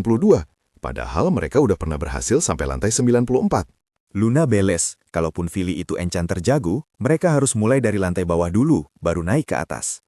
Derek lagi-lagi pamer otak udangnya, bilang mereka udah namatin lantai 93, jadi ngapain mulai dari bawah lagi? Luna bilang mereka pasti udah gila mikir kayak gitu, soalnya lantai 92 itu ada naga hitam, dan terakhir kali mereka hampir mati ngelawan itu. Aine ketawa dan bilang itu kan pas mereka masih punya enchanter lemah di tim, kali ini ngelawan naga itu pasti bakal gampang banget. Oliver nambahin kalau mereka cuma mau ngecek kerja sama tim, jadi nggak harus beneran lawan naga hitam. Luna coba debat lagi, bilang tetap aja mereka harus mulai dari lantai bawah. Tapi Oliver motong dan bilang keputusan nggak bisa diganggu-gugat. Kembali ke realita di dungeon, party pahlawan berhadapan sama Mehmet di lantai 92. Terakhir kali musuh ini gampang banget dikalahin, tapi kali ini mereka kelihatan kewalahan. Oliver lari nyerang Mehmet itu pakai pedangnya. Tapi si mamut berhasil nangkis serangannya, bikin Oliver terpukul mundur buat berlindung sementara, Derek siap-siap nahan serangan balik. Pas lagi sembunyi, buff di badan Oliver habis, dan dia sadar tiap kali buffnya hilang, badannya kerasa berat banget kayak ditimpa beban. Dia nengok dan nanya ke Philly, kenapa buffnya cepat banget habisnya? Philly jawab kalau dia belum nemu ritme tarung mereka, jadi harusnya nanti membaik. Ini bikin Oliver kaget, soalnya dia ingat Orn bisa langsung paham segalanya tentang mereka cuma dalam beberapa jam di hari pertama masuk dungeon. Tiba-tiba, Mehmet nembakin ledakan energi ke arah Derek. Derek coba nangkis, tapi malah kepleset, dan serangannya memantul ke arah Aine. Aine ngejerit marahin Derek yang dianggap bego. Derek sendiri bingung kenapa tangkisannya nggak efektif, padahal ledakan kayak gini harusnya enteng buat dia tahan. Ayen memutuskan buat terjun ke pertarungan dan nembakin sihir apinya ke monster itu. Tapi serangannya cuma kerasa kayak gelitikan buat si Mammoth. Oliver bingung dan neriakin Ayen buat serius. Tapi Ayen jawab kalau dia udah ngelakuin apa yang biasa dia lakuin. Cuma entah kenapa serangannya jadi lemah banget. Oliver nyuruh Philly buat ningkatin damage sihir Aina lagi. Dan Philly nyurut. Tapi tetap aja, pas Aina nembakin api ke Mammoth, monsternya nggak lecet sedikit pun. Sebagai balasan, Mehmet itu pakai ledakan energinya lagi dan hampir ngenain Aine, yang nyaris banget sempat sembunyi di balik batu. Oliver bengong, padahal harusnya sihir Philly jauh lebih kuat daripada punya Orn. Tapi tetap aja mereka babak belur lawan monster yang dulu mereka kalahin tanpa masalah. Sinar energi lain yang ngarah ke dia bikin Oliver sadar lagi. Dia nyaris menghindar sementara serangan berikutnya ditangkis sama Derek. Oliver nyuruh Ain buat nyerang dari samping, tapi Ain gagal total karena monsternya berhasil nyegat dan nyerang balik. Maksa dia lari mundur. Oliver langsung nengok ke Philly dan nyuruh dia buat ngawasin serangan monster dan ngasih peringatan. Philly jawab kalau itu mustahil dilakuin sambil ngerjain tugas lainnya. Tapi Oliver bilang itu tugas enchanter buat baca alur pertarungan dan malah ngomelin Philly. Bilang dia sama sekali nggak berguna dan harusnya nggak usah diajak masuk party. Oliver sadar kalau nggak ada satupun dari mereka yang sekuat biasanya dan dia bahkan nggak bisa ngeluarin kekuatan penuh pedangnya. Secara teori, sihir Philly harusnya ngasih mereka peningkatan kekuatan yang masif. Jadi apa sebenarnya yang salah? Sebelum mereka bisa mutusin langkah selanjutnya, naga hitam muncul dari kedalaman dungeon dan mulai terbang ke arah mereka. Luna mulai keringetan saking takutnya dan teriak kalau mereka harus cabut dari tempat itu secepat mungkin. Naga itu turun ke tanah, ngegepret mamut di bawahnya tanpa ampun. Oliver syok dan bertanya-tanya kenapa naga hitam bisa keluar dari sarangnya. Ini nggak semestinya terjadi, tapi dia tetap nolak buat kabur. Sesumbar kalau mereka pernah ngalahin naga itu sekali, dan mereka bakal lakuin lagi. Derek langsung pasang posisi buat nahan semburan bola api naga, tapi dia kaget karena dia nggak sekuat dulu dan langsung terpental jauh. Aine coba pakai bola apinya, tapi meski udah sembunyi di balik batu, dia kena ledakan dan langsung pingsan. Luna langsung bilang ke Oliver kalau mereka harus kabur, tapi Oliver malah nyuruh Philly ngebuff dia dan nekat nyiapin serangan terkuatnya buat diaduin sama bola api naga. Dia nyaris nggak bisa bertahan dan terpental kena gelombang kejut. Dia jatuh berlutut, linglung dan bingung. Luna cepat-cepat ngeraih dia dan bilang, mereka harus pakai kristal teleportasi darurat. Kalau enggak, mereka bakal mati di situ. Philly bilang kalau teleportasi darurat itu bakal ngirim mereka langsung ke ruang bos tingkat rendah, dan mereka harus ngelawan bosnya. Tapi Luna bilang nggak ada pilihan lain. Oliver setuju, dia nyeret sisa timnya dan buka portal buat kabur. Tapi sebelum mereka sempat masuk, naga itu nyeruduk masuk, ngebanting mereka mundur. Dan yang bikin mereka ngeri setengah mati, malah naga itu yang masuk ke dalam portal sebelum menghilang. Awalnya Derek mikir itu bagus, tapi Luna bilang itu hal terburuk yang bisa terjadi. Sekarang, parti petualang level rendah bakal mati dibantai naga itu. Luna bilang mereka harus balik ke guild, dan minta mereka maksa teleportasi siapapun yang ada di dungeon. Oliver setuju, dan mereka mulai lari keluar. Dan disitulah Luna ngasih tahu mereka alasan kenapa mereka ngerasa lemah banget. Itu karena Ornn nyiptain mantra orisinal yang ningkatin kekuatan serangan sihir apapun sampai 50 kali lipat. Philly kaget banget, soalnya bahkan Selma aja cuma bisa ningkatin 10 kali lipat. Tapi Luna bilang, itu kenyataannya. Dan itulah kenapa mereka dulu ngerasa kuat banget. Kenyataannya, mereka cuma kuat kalau bareng Ornn. Tanpa dia, mereka cuma sekumpulan petualang mediocre. Tapi Oliver nolak percaya fakta itu, dan bersumpah bakal bunuh naga itu tanpa Ornn. Sambil mereka semua lari menuju gedung guild, berharap naga itu belum makan korban jiwa. Oke, kita balik lagi ke lantai 50. Di sini Ornn ngasih tahu timnya kalau begitu mereka nyampe ke lantai 51, target mereka hari ini bakal kelar, dan mereka bisa langsung balik markas pakai bantuan kristal teleportasi.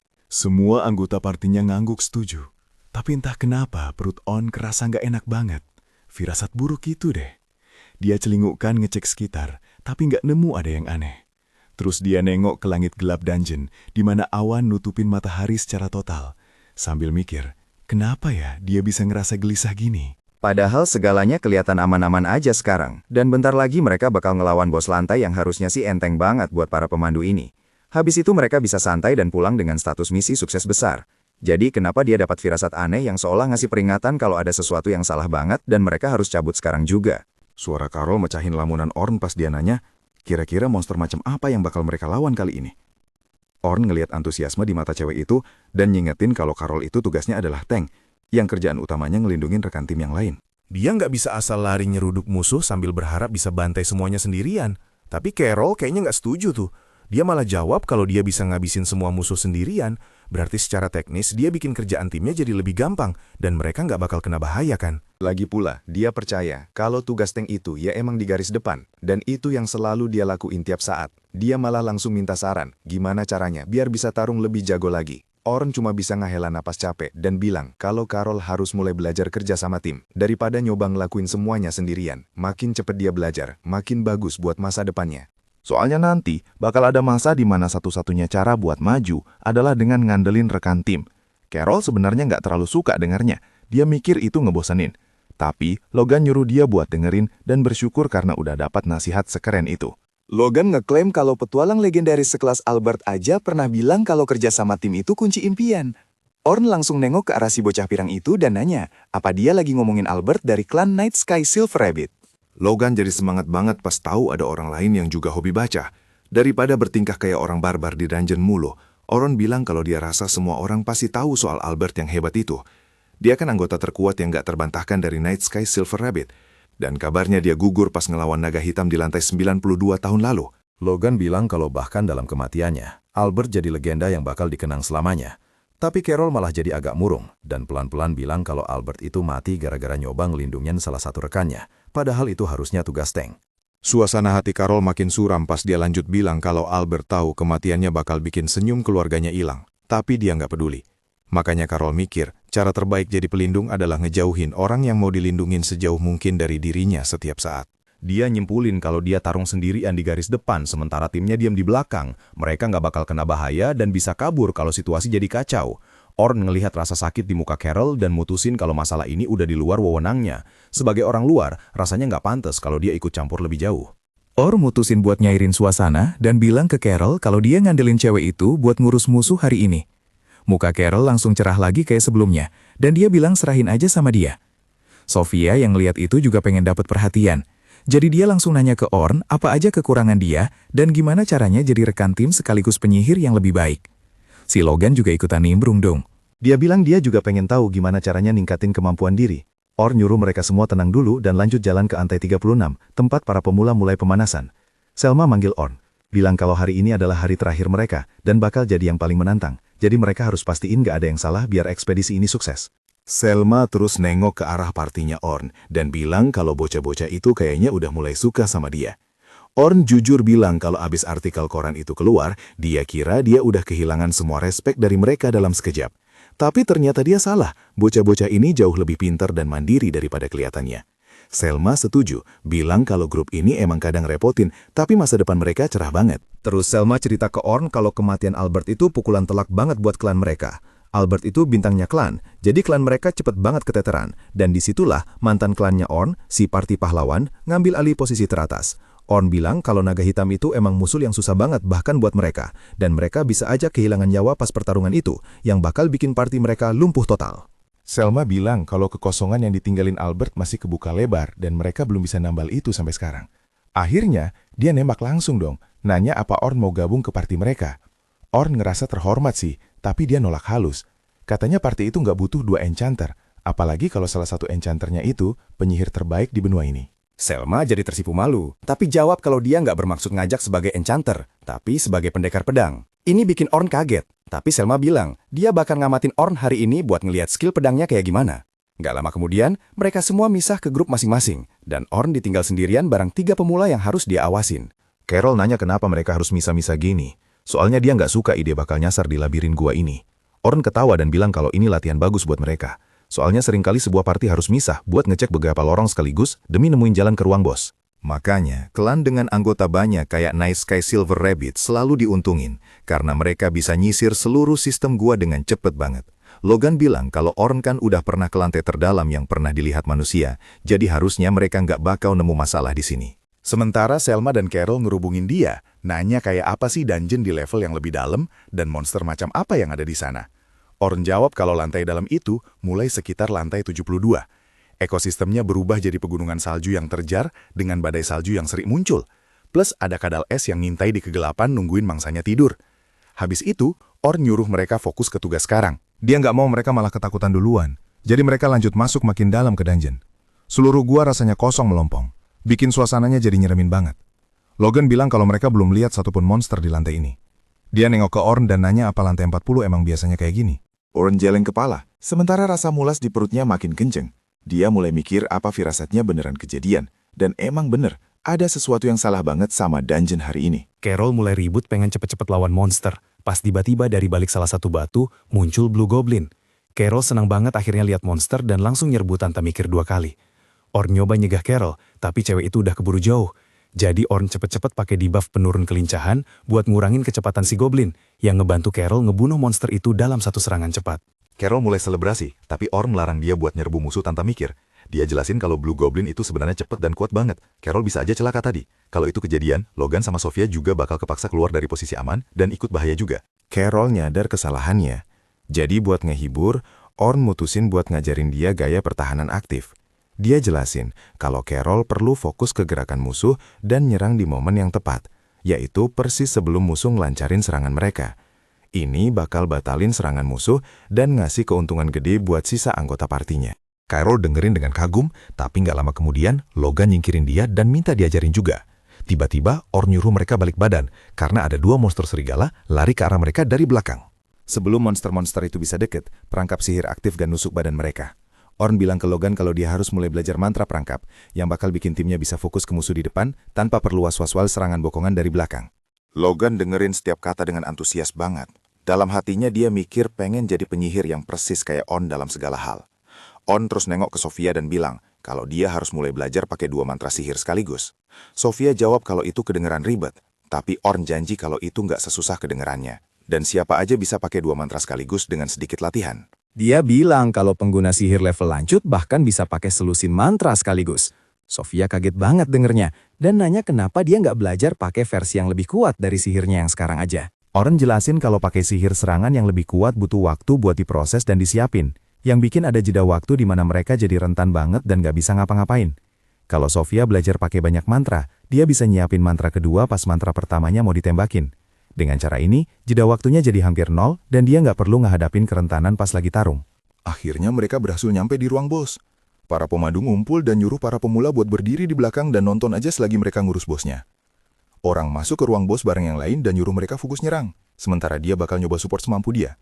Pertarungan dimulai, dan On langsung main ofensif. Dia ngambil momen sempurna buat nyerang dan nebas kaki monster itu persis pas si monster mau nyerang, bikin dia sempoyongan mundur. Sebelum monsternya bisa mundur buat timangin badan, On udah masang perangkap di belakang yang nyiptain tembok, ngehalangin bos itu buat ngehindar. Selma langsung pakai sihir multicast, nyiptain 5 lingkaran sihir sekaligus. Selma nyerang, sementara si Teng nahan serangan monster. Dan pendekar pedang satunya nyelesain pertarungan dengan satu tebasan pedang. Para pemula nonton dengan takjub, soalnya pertarungannya kelar dalam sekejap mata. Logan gak percaya sama presisi gila dari cara tarung para ranker ini. Gak ada satupun langkah yang sia-sia, semuanya sempurna banget. Ekspedisi lanjut maju, nyelesain satu lantai demi satu lantai, sampai akhirnya nyampe di ruang bos lantai 50. Bosnya ternyata kepiting raksasa, dengan cangkang yang hampir gak bisa dihancurin. Selma bilang ke Orn kalau dia yang paling kuat di antara mereka. Jadi kalau Orn bisa nebas capit raksasa si kepiting, sisanya bisa mereka urus, dan mereka semua bisa pulang buat pesta makan-makan. Orn senyum dan ngeluarin pedangnya, jalan dengan pede ke arah monster raksasa itu, sementara si Teng ngingetin dia buat hati-hati, karena cangkang kepiting itu konon keras banget dan susah ditembus. Tapi Orn kayaknya nggak peduli tuh. Dia lompat ke udara dan gak hantam pedangnya ke sendi si kepiting, dengan gampang nebas putus capit raksasanya. Dengan hilangnya satu-satunya ancaman yang perlu diwaspadai, Selma dan yang lain dengan gampang ngabisin monster itu. Semua orang tepuk tangan karena ekspedisi akhirnya selesai dan mereka siap-siap buat balik. Tapi perayaan mereka langsung bubar jalan pas Orn merasa ada aura mengerikan yang gila banget. Dan tiba-tiba, realitas itu sendiri kayak pecah. Terus naga hitam muncul dari celah dimensi itu dan terbang lurus ngebut ke arah mereka. Selma dan para pengawas lainnya beneran dibuat speechless karena mereka tahu betapa bahayanya naga itu. Bahkan Orn pun awalnya bingung harus ngapain karena mustahil mereka bisa ngalahin monster selevel itu dengan kondisi sekarang. Satu-satunya opsi yang masuk akal cuma mencoba menyelinap melewati sang naga atau kabur ke kristal teleportasi. Tapi ya ngomong doang sih gampang. Masalahnya semua orang di sana udah terlalu gemetar ketakutan buat gerak 1 inci pun. Biasanya, monster bakal ngincar kerumunan yang lebih besar. Jadi kemungkinan besar para murid bakal jadi korban pertama naga itu. Orn sadar banget kalau dia lari sendirian, dia pasti selamat. Tapi nggak mungkinlah dia tega ninggalin anak-anak itu di belakang. Jadi, dia memutuskan untuk mengambil risiko gila dan by one melawan naga hitam itu sampai titik darah penghabisan. Dia berteriak ke pengawas lain, memerintahkan mereka buat melakukan apapun demi menjaga murid-murid tetap hidup. Teriakan itu bikin mereka sadar dari rasa takut dan langsung ngambil posisi bertahan, sementara Orn maju menerjang naga itu. Tepat seperti prediksi Orn, si naga nembakin bola api langsung ke arah rombongan. Walaupun mereka udah pasang barrier, mereka semua tahu kalau pelindung itu nggak bakal kuat nahan semburan napas naga. Tapi tepat di momen benturan, Orn sempat melempar buff super cepat buat memperkuat barrier itu. Dan itu cukup buat nyelamatin nyawa semua orang. Prosesnya cepet banget sampai-sampai hampir nggak ada yang sadar kalau Orn baru aja pakai sihir support, kecuali Selma yang mata elangnya tajam banget. Tapi Orn punya masalah yang jauh lebih gede sekarang. Dia lagi sibuk nyari celah buat nyerang naga raksasa itu. Dia melempar belati ke arah mata naga. Dan meskipun naga itu sempat nutup kelopak matanya buat berlindung, itu justru yang diharapkan Orn. Pas mata naga itu tertutup, Orn melompat ke udara dan mengincar lehernya dengan serangan yang saking kuatnya sampai memicu ledakan kecil. Yang lain cuma bisa melongo kagum melihat Orn bisa ngeluarin kekuatan segede itu cuma dengan satu serangan. Tapi sayangnya, serangan sekeren itu pun masih belum cukup buat ngerogohin naga tersebut. Malah, naga itu kelihatannya nggak lecet sama sekali, dan ini bikin semua orang makin panik. Tapi Orn dengan santainya meyakinkan mereka buat nggak usah khawatir karena dia udah punya rencana. Dia memakai kalung khusus dan kembali menerjang buat nyerang naga itu. Pas si naga nembakin bola api ke arahnya, Orn membelokkan serangan itu pakai sihir dinding pemantul. Logan sampai takjub lihat kejadian barusan, karena dia belum pernah dengar ada sihir yang bisa memantulkan serangan balik ke musuh. Ya jelas aja, soalnya itu salah satu sihir orisinal ciptaan Orn sendiri. Orn sempat berharap api naga itu cukup kuat buat melukai tuannya sendiri, tapi ternyata naga itu masih segar bugar. Jadi Orn terpaksa harus mengambil langkah yang lebih ekstrim. Dia merapal sihir status boost ke dirinya sendiri, mantra yang melipat gandakan statistik semua skill dari atribut utamanya. Tapi Selma masih cemas, karena sekuat apapun Orn, sekadar melipat gandakan statistik nggak bakal cukup buat menyaingi kekuatan naga itu. Tapi Orn emang nggak niat berhenti di situ. Dia lanjut merapal status boost ke dirinya sendiri 4 kali lagi, menaikkan kekuatannya jadi 32 kali lipat dari aslinya. Selma beneran nggak percaya, karena normalnya kalau kamu merapal mantra yang sama berkali-kali, itu cuma bakal ngereset durasinya, bukan numpuk efeknya. Selma nggak habis pikir, gimana caranya Orn bisa melakukan hal mustahil kayak gitu. Tapi, firasatnya bilang kalau ini bukan satu-satunya trik yang disembunyikan Orn. Dengan boost 32 kali lipat, Orn sekarang bisa bergerak saking cepatnya, sampai mata orang biasa nggak bisa ngikutin gerakannya. Sayangnya, dia nggak bisa mempertahankan mode ini lama-lama, karena merapal setara 30 mantra sekaligus itu membebani tubuhnya banget. Dia pengen mengakhiri pertarungan ini secepat mungkin, jadi dia melompat lagi ke arah naga. Tapi pas dia lagi di udara, naga itu mengayunkan ekornya buat ngehajar Orn sampai jatuh. Hebatnya, Orn berhasil bikin pijakan melayang di bawah kakinya buat menghindari sabitan ekor itu. Dan pijakan yang baru aja dibuat Orn itu bukan hasil dari mantra biasa. Itu adalah hasil dari kemampuan spesial Orn, sebuah kekuatan langka yang cuma dimiliki segelintir manusia. Dalam kasus Orn, kemampuannya adalah Magical Convergence, atau konvergensi sihir, yang memungkinkannya mengumpulkan mana di satu titik dan mematrikannya. Dia juga bisa pakai sihir murni buat meluncur di udara, jadi kemampuan ini fleksibel banget buat pertarungan. Tapi bukan berarti kemampuan ini cuma milik Orn. Oliver si pahlawan juga kebetulan punya kemampuan yang sama. Bedanya kalau Oliver pakai itu buat memperkuat serangannya, bukan buat mobilitas kayak Orn. Orn merapas serangkaian buff ke pedangnya sambil maju buat serangan berikutnya. Dan kali ini, dia beneran berhasil ngasih damage yang lumayan ke naga itu. Tapi, beban fisik akibat mempertahankan semua buff itu mulai kerasa efeknya. Selma bisa lihat kalau Orn mulai kewalahan di sana, tapi pengawas lain nggak cukup kuat buat ngelawan naga itu. Bahkan kalau Selma nekat gabung tanpa mereka, dia rasa dia nggak bakal banyak membantu Orn. Ini pertama kalinya Selma ngerasain teror yang nyata setelah sekian lama, sampai badannya nggak berhenti gemetar. Tapi dia tetap berusaha sekuat tenaga menjaga murid-murid tetap aman, biar Orn bisa fokus tarung. Bertahun-tahun yang lalu, pas Orn masih kecil, dia biasa menghabiskan waktu seharian main bareng Luna dan Oliver di desa, hidup damai dan harmonis. Tapi semua itu berubah total saat tragedi menyerang desa mereka. Suatu hari, Orn dan Oliver lagi latihan di luar desa.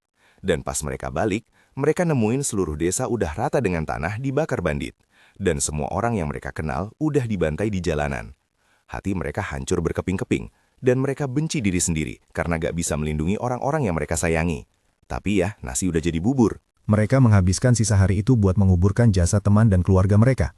Sejak hari itu, Orn dan Oliver bersumpah satu sama lain kalau mereka bakal jadi cukup kuat buat memastikan tragedi kayak gini nggak terulang lagi. Itu janji yang diperjuangkan Orn seumur hidupnya, jadi nggak mungkin dia ngebiarin seekor naga menghalangi dia melindungi teman-temannya sekarang. Kabut ungu yang menyelimuti naga sekarang adalah tanda kalau dia bakal ngeluarin serangan terkuatnya. Selma jadi penasaran apa rencana Orn buat ngadepin situasi ini. Orn sadar kalau kabut ungu itu cara kerjanya mirip sama konvergensi sihir, artinya naga itu lagi ngumpulin energi buat nyerang.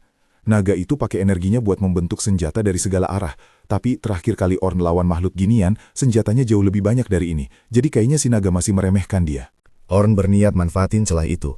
Jadi pas naga mulai menembaki Orn, dia ngedes ke kiri dan kanan buat menghindar, terus pakai bola api buat mengalihkan perhatian naga, biar dia bisa mendekat buat nyerang lagi. Tapi sialnya, dengan energi ekstra yang dikumpulin naga itu, sisiknya jadi terlalu keras buat ditembus pedang Orn.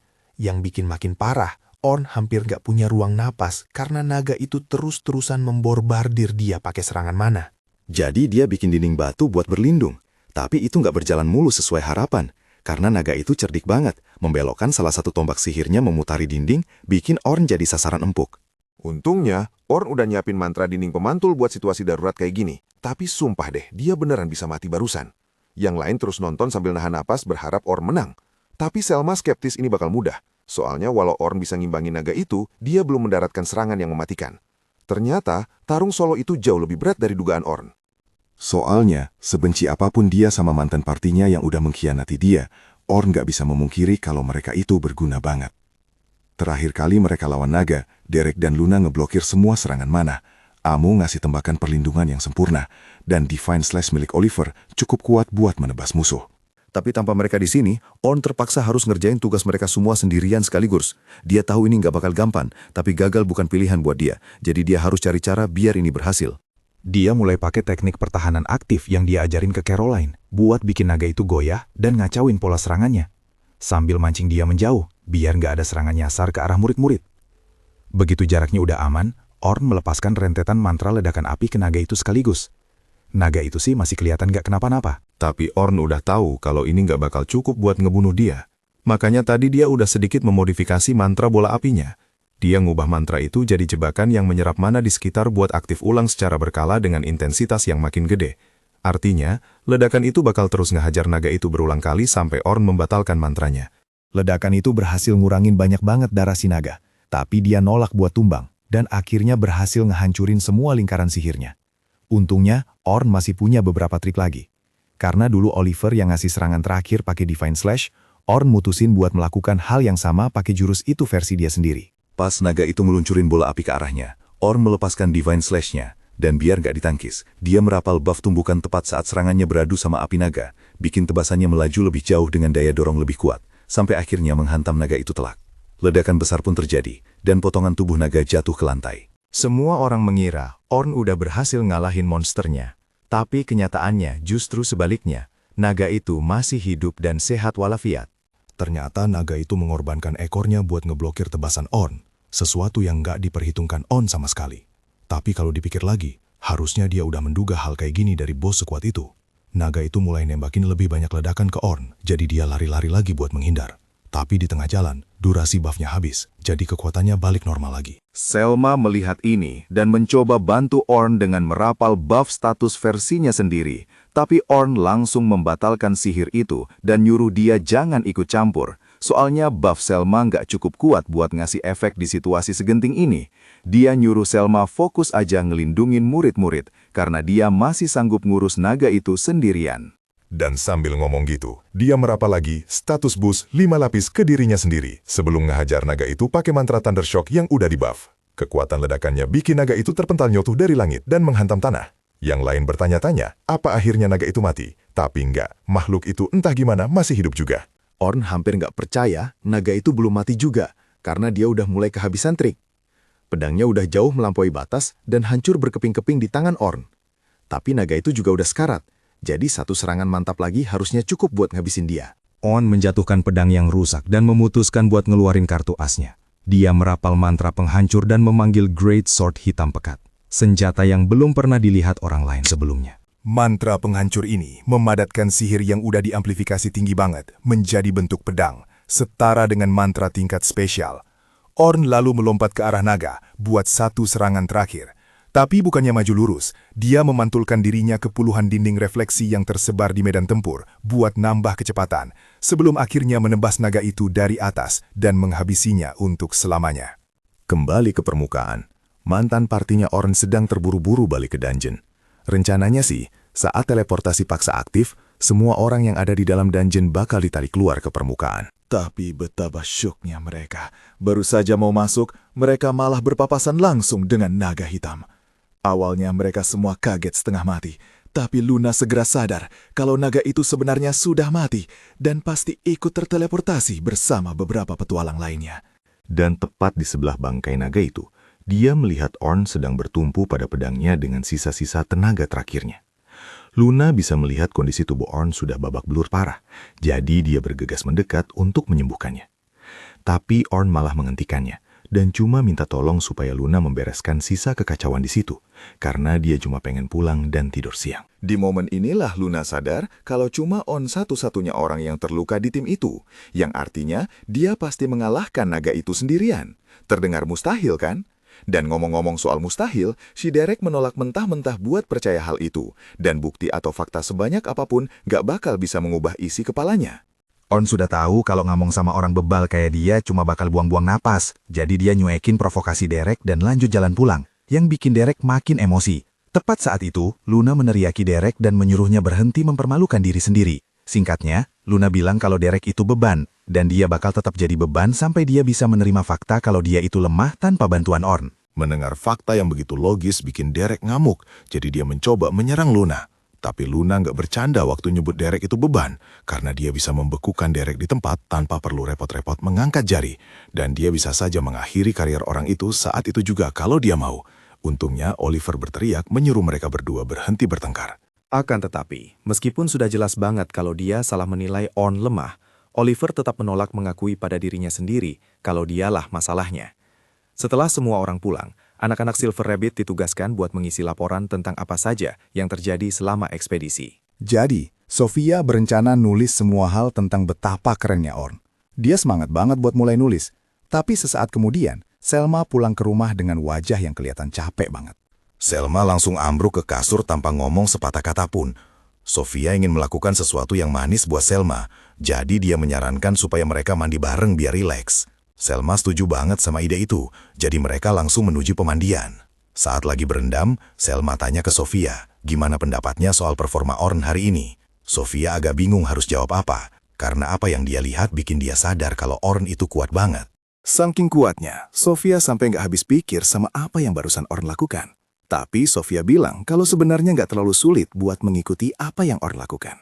Selma kaget mendengarnya dan langsung duduk tegak buat nanya apa saja yang berhasil dilihat Sofia selama pertarungan Orn. Sofia menjelaskan kalau meskipun kekuatan dan gerakan Orn benar-benar nggak ada tandingannya, semua hal lain yang dia lakukan sebenarnya cuma teknik dasar. Dia cuma menggunakan teknik-teknik yang pernah diajarkan tentang bertahanan aktif, penggunaan sihir, dan enchantment. Tapi tetap saja luar biasa, karena dia berhasil menjalankan semua peran itu sendirian. Selma kagum banget, Sofia bisa menangkap begitu banyak detail dari pertunjukan gila Orn tadi. Dan sekarang dia malah merasa minder, karena dia tahu nggak mungkin dia bisa menyaingi kekuatannya Orn. Tapi Sofia bilang dia tetap paling menghormati Selma, dan hal itu nggak akan pernah berubah. Jadi dia bilang ke Selma buat jangan terlalu memaksakan diri. Ngomong-ngomong soal memaksakan diri, besok paginya On menderita efek samping karena terlalu memforsir tenaga pas lawan naga. Dia sudah tahu ini bakal kejadian, dan dia malah merasa beruntung karena mengingat seberapa banyak sihir yang dia pakai, dia cuma kena sedikit nyeri badan. Dia bangun buat melihat keluar jendela, dan anehnya, dia melihat Selma lagi jalan ke arah tempatnya. Beberapa menit kemudian, mereka ketemuan di kafe, dan Selma minta maaf karena mengganggu dia begini. Tapi dia benar-benar ingin mengecek kondisi On buat memastikan dia baik-baik saja. Orn bilang gak ada alasan buat khawatir karena dia sehat walafiat. Tapi dia menghargai banget Selma yang sudah jauh-jauh datang buat menjenguknya. Selma berdiri dan secara resmi berterima kasih ke Orn karena dialah satu-satunya alasan mereka berhasil menyelesaikan ekspedisi tanpa ada satupun korban jiwa. Dan dia bersyukur banget atas apa yang sudah Orn lakukan. Dia bertanya apa Orn bersedia datang ke klannya, karena ketua klan ingin bertemu dengannya. Dan karena Orn lagi nggak sibuk-sibuk amat hari ini, dia setuju. Setelah sampai di markas klan, sang ketua langsung to the point dan nanya apa Orn mau bergabung dengan klan Silver Rabbit. Dia bilang Orn bisa bergabung sebagai penyerang garis depan untuk unit 1, kelompok petualang terkuat mereka, dan dia bakal langsung dipromosikan jadi letnan kalau bergabung. Orn kaget mendengarnya, karena belum pernah ada ceritanya orang semuda dia jadi letnan. Tapi ketua klan bersikeras kalau Orn punya pengalaman dan skill yang lebih dari cukup buat posisi itu. Orn merasa tersanjung dengan tawaran itu, dan orang lain manapun pasti bakal langsung menyambar kesempatan emas ini.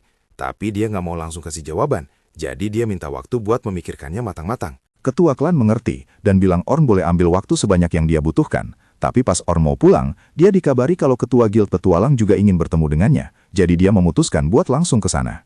Di perjalanan, Orn memikirkan tawaran dari Silver Rabbit, dan itu emang tawaran yang bagus banget. Tapi dia nggak bisa berhenti khawatir kalau ujung-ujungnya bakal sama kayak nasibnya di tim lamanya. Dan itu hal terakhir yang dia inginkan. Dia bahkan malas memikirkan para bajingan itu setelah semua hal yang mereka lakukan padanya. Tapi sialnya, pas dia sampai di pertemuan dengan Guildmaster, dia mendapati kalau mantan anggota partinya juga ada di sana.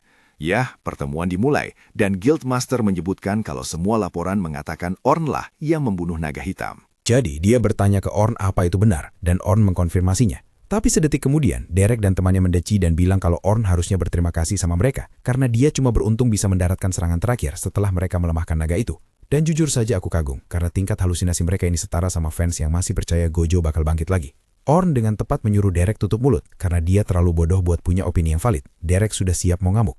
Tapi Guildmaster menyuruhnya duduk manis sebelum dia kena skors. On kemudian bicara ke Oliver dan bertanya kenapa dia bisa-bisanya berpikir kalau membawa enchanter baru turun ke lantai 92 di hari pertamanya itu ide bagus. Dia bertanya apa Oliver pikir itu bakal mudah cuma karena dia pernah ke lantai itu sebelumnya. Dan ucapan Orn benar-benar menohok tepat sasaran. Tapi gengsi Oliver terlalu tinggi buat mengakuinya. Orn mulai memarahi dia habis-habisan atas keputusan bodohnya. karena dia ingat banget pernah memperingatkan Oliver buat nggak pergi ke sana karena dia belum cukup kuat. Tapi Oliver berkilah kalau mereka punya enchanter dengan sihir yang lebih efektif dari Orn. Harusnya gampang buat menembus lantai yang lebih dalam. Di titik ini, Orn bahkan udah nggak marah soal pemecatannya. Tapi dia marah karena Oliver kayaknya nggak paham seberapa pentingnya tugas seorang enchanter itu. Oliver membantah dan berteriak kalau dia paham sepenuhnya nilai seorang enchanter. Makanya dia cari yang baru. Tapi dari cara dia ngomong, jelas banget bagi Orn kalau dia nggak ngerti apa-apa soal apa yang sebenarnya enchanter lakukan. Orn mulai menyebutkan satu persatu durasi sihir, resistensi dan buff untuk setiap anggota tim, dan menjelaskan kalau seorang enchanter harus memantau semua angka itu. Sambil kasih komando ke party dan mengikuti pergerakan lawan juga. Dia menantang Oliver. Apa dia pikir dia bisa melakukan semua itu kalau dia mencobanya? Sementara itu, kembali ke markas klan Silver Rabbit, Logan, Sophia, dan Caroline sedang berjalan di lorong sambil ngobrolin apa yang mungkin bakal dilakukan Orn di masa depan. Gak ada satupun dari mereka yang dengar kabar dari Orn sejak kemarin. Tapi mereka pikir bakal keren banget kalau dia gabung sama Silver Rabbit, karena mereka bakal bisa menghabiskan lebih banyak waktu bareng dia. Jadi mereka memutuskan buat pergi dan mengajak dia bergabung. Sementara itu di taman, Selma lagi duduk sendirian memikirkan Orn juga. Dia bakal senang banget kalau Orn gabung ke klan. Tapi dia ragu, Orn mau jadi rekan satu tim sama orang kayak dia.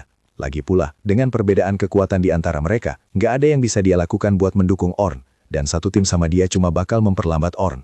Beberapa saat kemudian, anak-anak lari menghampiri Selma dan tanya apa dia tahu di mana rumah Orn. Selma balik tanya kenapa mereka butuh alamat Orn. Jadi mereka menjelaskan kalau mereka berencana mengajak Orn gabung ke klan. Tapi Selma merasa itu bukan ide bagus. Dia juga pengen Orn bergabung, tapi dia bilang ke anak-anak kalau mereka cuma bakal jadi beban buat Orn kalau mereka memaksanya bergabung. Akan tetapi, anak-anak itu sebenarnya sudah sadar sepenuhnya soal hal ini. Mereka tahu itu pilihan egois yang bakal menahan potensi Orn, tapi ada begitu banyak yang bisa mereka pelajari darinya, dan mereka ingin tumbuh jadi cukup kuat buat berdiri di samping Orn sebagai setara. Mendemar ini bikin Selma sadar kalau ada banyak hal yang bisa dia pelajari dari Orn juga, dan biarpun sekarang dia belum pantas, dia bisa terus berlatih jadi lebih kuat buat mengejar ketertinggalannya. Karena alasan inilah dia setuju membiarkan anak-anak mencoba meyakinkan Orn, tapi dia nggak bakal menyebarkan data pribadi orang tanpa alasan. Jadi daripada kasih alamat rumahnya, dia memberitahu mereka kalau Orn baru saja ada pertemuan di guild. Jadi kalau mereka buru-buru, mereka mungkin bisa menemukannya sebelum dia pergi. Sementara itu, Orn baru saja keluar dari guild, dan karena dia sudah memberikan pernyataannya, mantan partinya bakal kena penalti atas masalah yang mereka timbulkan. Dia bersiap pulang buat istirahat, tapi tiba-tiba dia melihat anak-anak itu lari ke arahnya. Dan entah kenapa dia punya firasat kalau ngobrol sama mereka bakal jadi ribet. Jadi dia menyelinap ke gang dan mulai kabur.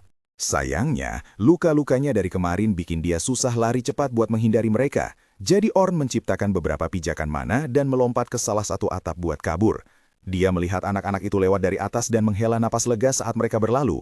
Tapi dia masih perlu sembunyi, jadi dia akhirnya lari masuk ke tokonya si kakek. Si kakek bingung kenapa Orn mencoba sembunyi dari sekumpulan bocah. Jadi dia tanya ada apa, dan Orn menjelaskan kalau dia khawatir mereka bakal memintanya gabung ke Silver Rabbit karena dia sudah memutuskan buat menolak tawaran itu. Dan dia nggak tega menyakiti perasaan mereka dengan bilang tidak. Si kakek bisa melihat kalau Orn pasti sangat peduli sama anak-anak itu sampai mau menjauhkan mereka dari rasa kecewa. Tapi mereka kelihatannya sangat mengagumi Orn.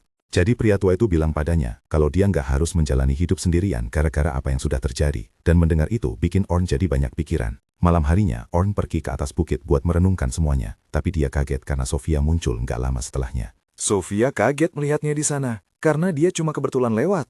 Tapi mumpung Orn ada di situ, dia menggunakan kesempatan ini buat berterima kasih dengan layak ke Orn, karena sudah menyelamatkan mereka. Dia kemudian meminta Orn buat bergabung dengan Silver Rabbit. Tapi sebelum memberikan jawaban, Orn bertanya apa pendapat Sophia tentang Silver Rabbit. Dia bilang Silver Rabbit sudah mengajarinya banyak hal dan memberinya begitu banyak kenangan bahagia. Tapi yang paling penting, dia bilang itu adalah tempat di mana dia merasa pulang. Dan pernyataan itu benar-benar menyentuh hati Orn. Jadi, akhirnya, dia membuat keputusannya. Besok paginya, Orn menemui ketua klan dan memberitahunya kalau dia mau menerima tawarannya dan bergabung dengan Silver Rabbit. Sang ketua senang mendengarnya, lalu Selma membawakan seragam buat Orn untuk meresmikannya. Begitu yang lain tahu kalau Orn sudah resmi jadi anggota, mereka semua lari menghampirinya buat memberikan sambutan hangat. Dan Orn membalas kalau dia menantikan kerjasama dengan mereka. Bertahun-tahun yang lalu, On dan Oliver selalu berlatih bersama. Dan pada suatu hari tertentu, On kalah dari Oliver dalam sebuah duel. Melihat Oliver mengalahkan On, orang-orang dewasa yang menonton pertarungan itu menyimpulkan bahwa Oliver adalah kandidat terbaik untuk memuluskan tujuan mereka. Namun, Oliver justru sangat marah dan menyuruh On untuk berhenti main-main, karena dia tahu betul kalau On sebenarnya jauh lebih kuat dari ini. Akan tetapi, dengan santainya Orn memberitahu Oliver kalau dia memang sudah kalah kuat, sesederhana itu. Oliver pun pergi dengan kesal sambil menghentakkan kaki, karena dia tahu Orn sengaja mengalah, tapi dia tidak bisa membuktikannya. Dan ternyata tebakannya benar, Orn memang sengaja melepaskan pertarungan itu, padahal dia bisa saja menghancurkan Oliver dengan mudah kalau dia mau. Beberapa menit kemudian, seorang gadis bernama Zion menghampiri Orn dan bilang kalau akting kalahnya itu jelek banget. Zion bilang dia tahu kalau Orn cuma pura-pura lemah, tapi Orn menjelaskan kalau dia benar-benar tidak bisa memaksakan dirinya lebih jauh lagi. Bukan karena tubuhnya tidak mampu, tapi karena dia tidak sanggup menanggung beban ekspektasi semua orang dewasa jika mereka tahu seberapa kuat dirinya. Namun, dengan menyembunyikan kemampuannya, dia tanpa sadar malah memindahkan beban berat itu ke pundak Oliver, dan dia merasa bersalah karenanya.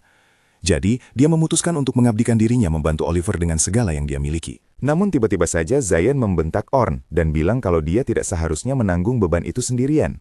Zion menjelaskan bahwa dia memiliki kekuatan yang mirip dengan Orn, jadi apapun yang terjadi, dia akan memastikan dirinya cukup kuat untuk berdiri di samping Orn agar mereka bisa mencapai tujuan mereka bersama. Kalian mungkin bertanya-tanya apa tujuan yang dimaksud, tapi ingatan Orn tentang Zion ini terfragmentasi, seolah-olah ada bagian yang hilang begitu saja. Di tempat lain di kerajaan, sang Grandmaster Guild menerima kunjungan mendadak dari Guildmaster wilayah selatan. Sang Grandmaster merasa terkejut sekaligus kesal dengan kunjungan tiba-tiba ini. Tapi dia tahu pasti ada sesuatu yang penting. Jadi, dia meminta Guildmaster untuk menceritakan apa yang terjadi. Dan dia pun mendapat laporan bahwa ada seseorang yang baru saja mengalahkan naga hitam seorang diri di Dungeon Selatan. Grandmaster sangat shock mendengar ini, karena dia tidak menyangka akan mendengar kabar tentang petarung sehebat itu dari wilayah selatan. Meski begitu, dia tetap berpikir kalau menantang naga hitam sendirian adalah tindakan bodoh dan berisiko. Namun, Guildmaster mengklarifikasikan bahwa orang yang dimaksud sebenarnya tidak berniat melawan naga hitam tersebut. Kejadian itu terjadi karena situasi darurat di mana sang naga hitam tiba-tiba diteleportasi keluar dari habitat aslinya. Grandmaster merasa seluruh kejadian ini sangat menarik, jadi dia bertanya apakah Oliver yang telah mengalahkan naga itu. Tapi Guildmaster menyangkalnya. Mendengar bahwa Oliver bukan orang yang bertanggung jawab atas hal ini membuat Guildmaster sedikit terguncang, karena satu-satunya orang lain yang terpikir olehnya yang mungkin memiliki kekuatan sebesar itu hanyalah Orn. Tapi seharusnya itu mustahil.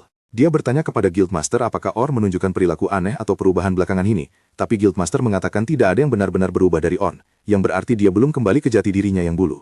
Namun hal ini justru menyisakan lebih banyak pertanyaan bagi Grandmaster. Jika On belum kembali ke kondisi aslinya, berarti dia pasti telah menemukan cara lain untuk mendapatkan kekuatan besar itu. Bagaimanapun juga, Grandmaster memerintahkan Guildmaster untuk terus mengawasi Orn dan melapor jika terjadi sesuatu. Sementara itu, di wilayah timur, sebuah parti baru saja membantai sekelompok besar petualang di hutan, dan ternyata Zion adalah salah satu anggota dari penyerang tersebut. Karena tidak akan ada lagi petualang kuat di area ini untuk sementara waktu, parti Zion memutuskan untuk bergerak maju. Tapi tepat saat itu, Zion merasakan kehadiran seseorang di dekatnya. Jadi dia menyuruh mereka untuk segera menampakkan diri. Ternyata itu adalah utusan dari markas besar, dan dia ada di sini untuk memberitahu Zion dan yang lainnya bahwa seseorang yang cukup kuat untuk membunuh naga telah muncul di selatan. Jadi misi mereka adalah pergi ke sana, menyelidiki orang ini, dan jika dia terbukti menjadi penghalang, mereka harus melenyapkannya. Berdasarkan minimnya informasi tentang orang ini, Zion menyimpulkan bahwa itu tidak mungkin Oliver. Tapi selain itu, dia benar-benar buta mengenai siapa sosok tersebut. Idealnya, hasil terbaik adalah merekrut orang ini ke pihak mereka. Tapi jika ternyata dia sudah memihak gereja, mereka tidak punya pilihan selain membunuhnya. Zion berterima kasih kepada sang utusan karena telah melakukan tugasnya dengan baik dan menyuruhnya pergi untuk saat ini. Dia kemudian menoleh ke rekan satu timnya dan memberitahu bahwa mereka akan menuju ke Great Dungeon Selatan segera setelah mereka siap. Namun, karena wilayah selatan adalah teritori gereja, mereka harus berhati-hati agar tidak terdeteksi. Mereka juga perlu waspada tentang bagaimana cara mendekati sang pembunuh naga, karena mereka tidak tahu seberapa besar kekuatannya. Tapi justru itulah alasan kenapa Zion ingin melihatnya sendiri. Jika benar ada seseorang yang mampu melakukan hal sehebat itu di selatan, berarti mereka pasti memiliki jenis kekuatan yang sama dengannya. Dan jika itu masalahnya, maka dialah satu-satunya yang bisa menghentikan mereka. Lagi pula, dia harus melaksanakan wasiat Orn, apapun yang terjadi. Zion tampaknya percaya bahwa Orn sudah meninggal saat mereka masih kecil, karena dia menerima surat yang menyatakan demikian. Sekarang, dia yakin gerejalah yang bertanggung jawab atas kematian Orn, dan dia bersumpah akan membuat mereka membayar semua itu, tidak peduli apapun harganya. Sementara itu, kembali ke selatan. Orn saat ini sedang menerima penghargaan atas kinerja luar biasanya dalam melindungi para siswa selama insiden naga. Mereka tahu dia kuat. Mereka mengakui bahwa dia memiliki banyak pengetahuan berharga. Dan yang paling penting, saat dia masih di Parti Pahlawan, dia cukup terampil untuk menangani semua manajemen dan operasional sendirian. Jadi dia adalah seorang multitasker yang efisien. Karena alasan-alasan inilah, pemimpin klan secara resmi mengusulkan agar Orn segera dipromosikan menjadi seorang petinggi. Keputusan seperti ini memerlukan persetujuan dari 2/3 petinggi yang ada, jadi dia meminta semua orang untuk melakukan pemungutan suara terkait masalah ini. Akan tetapi, tepat saat itu, salah satu petinggi angkat bicara dan memberitahu pemimpin klan bahwa dia ingin berbicara sebentar dengan Orn sebelum mereka melakukan voting. Dia mengakui bahwa Orn kuat dan cakap, serta pastinya menjadi tambahan yang disambut baik untuk klan Silver Rabbit.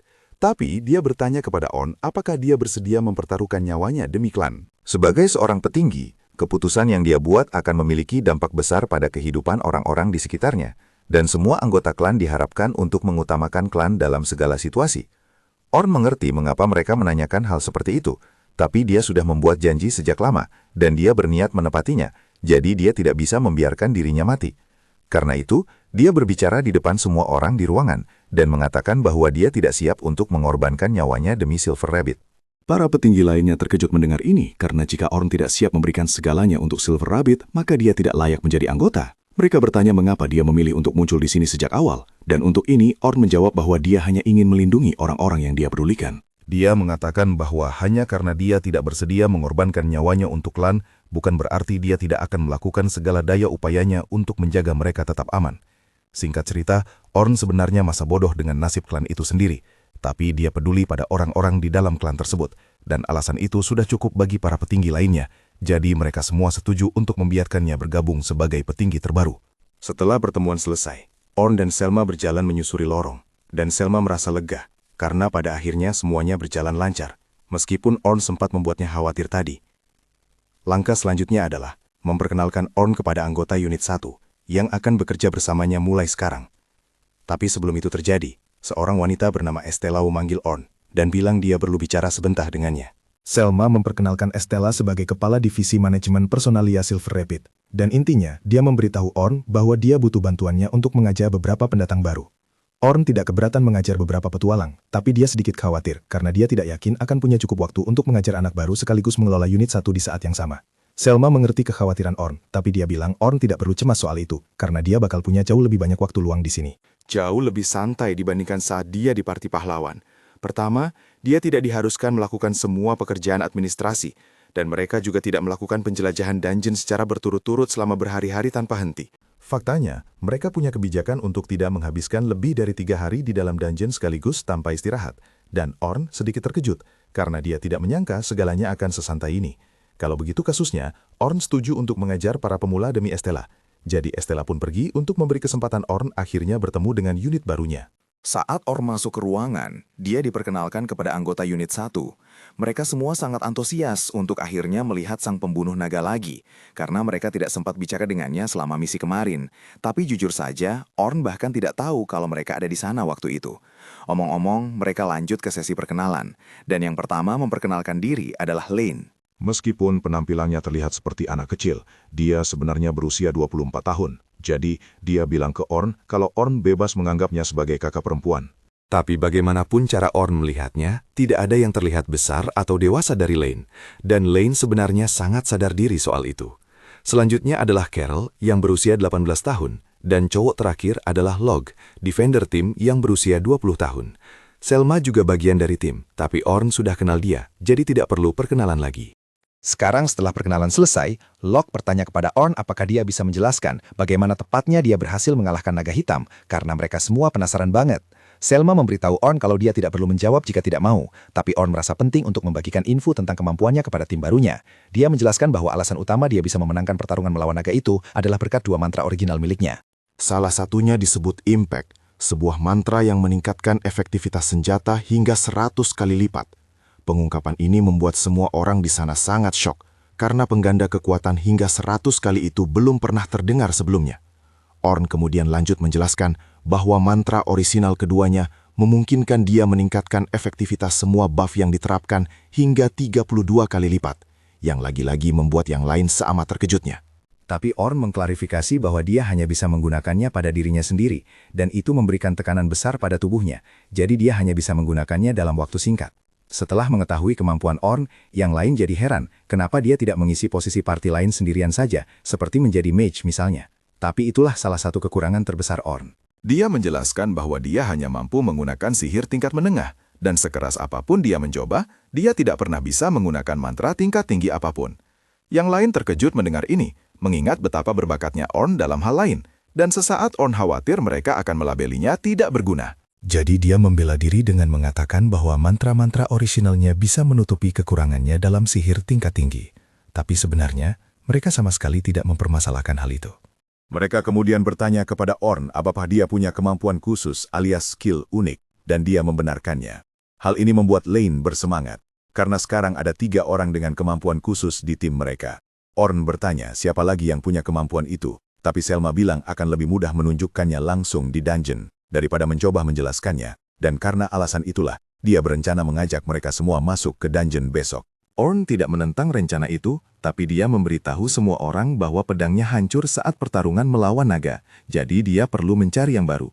Yang lain berpikir ini berita buruk, karena membuat pedang baru akan memakan waktu setidaknya beberapa hari. Tapi Orn memberitahu mereka kalau itu tidak akan lama, karena dia biasanya cuma beli pedang jadi yang murah di toko senjata lokal. Grup itu terdiam 1000 bahasa, karena mereka tidak menyangka sang pembunuh naga selama ini menggunakan pedang butut murahan, tapi mereka tidak akan membiarkan itu terjadi lagi.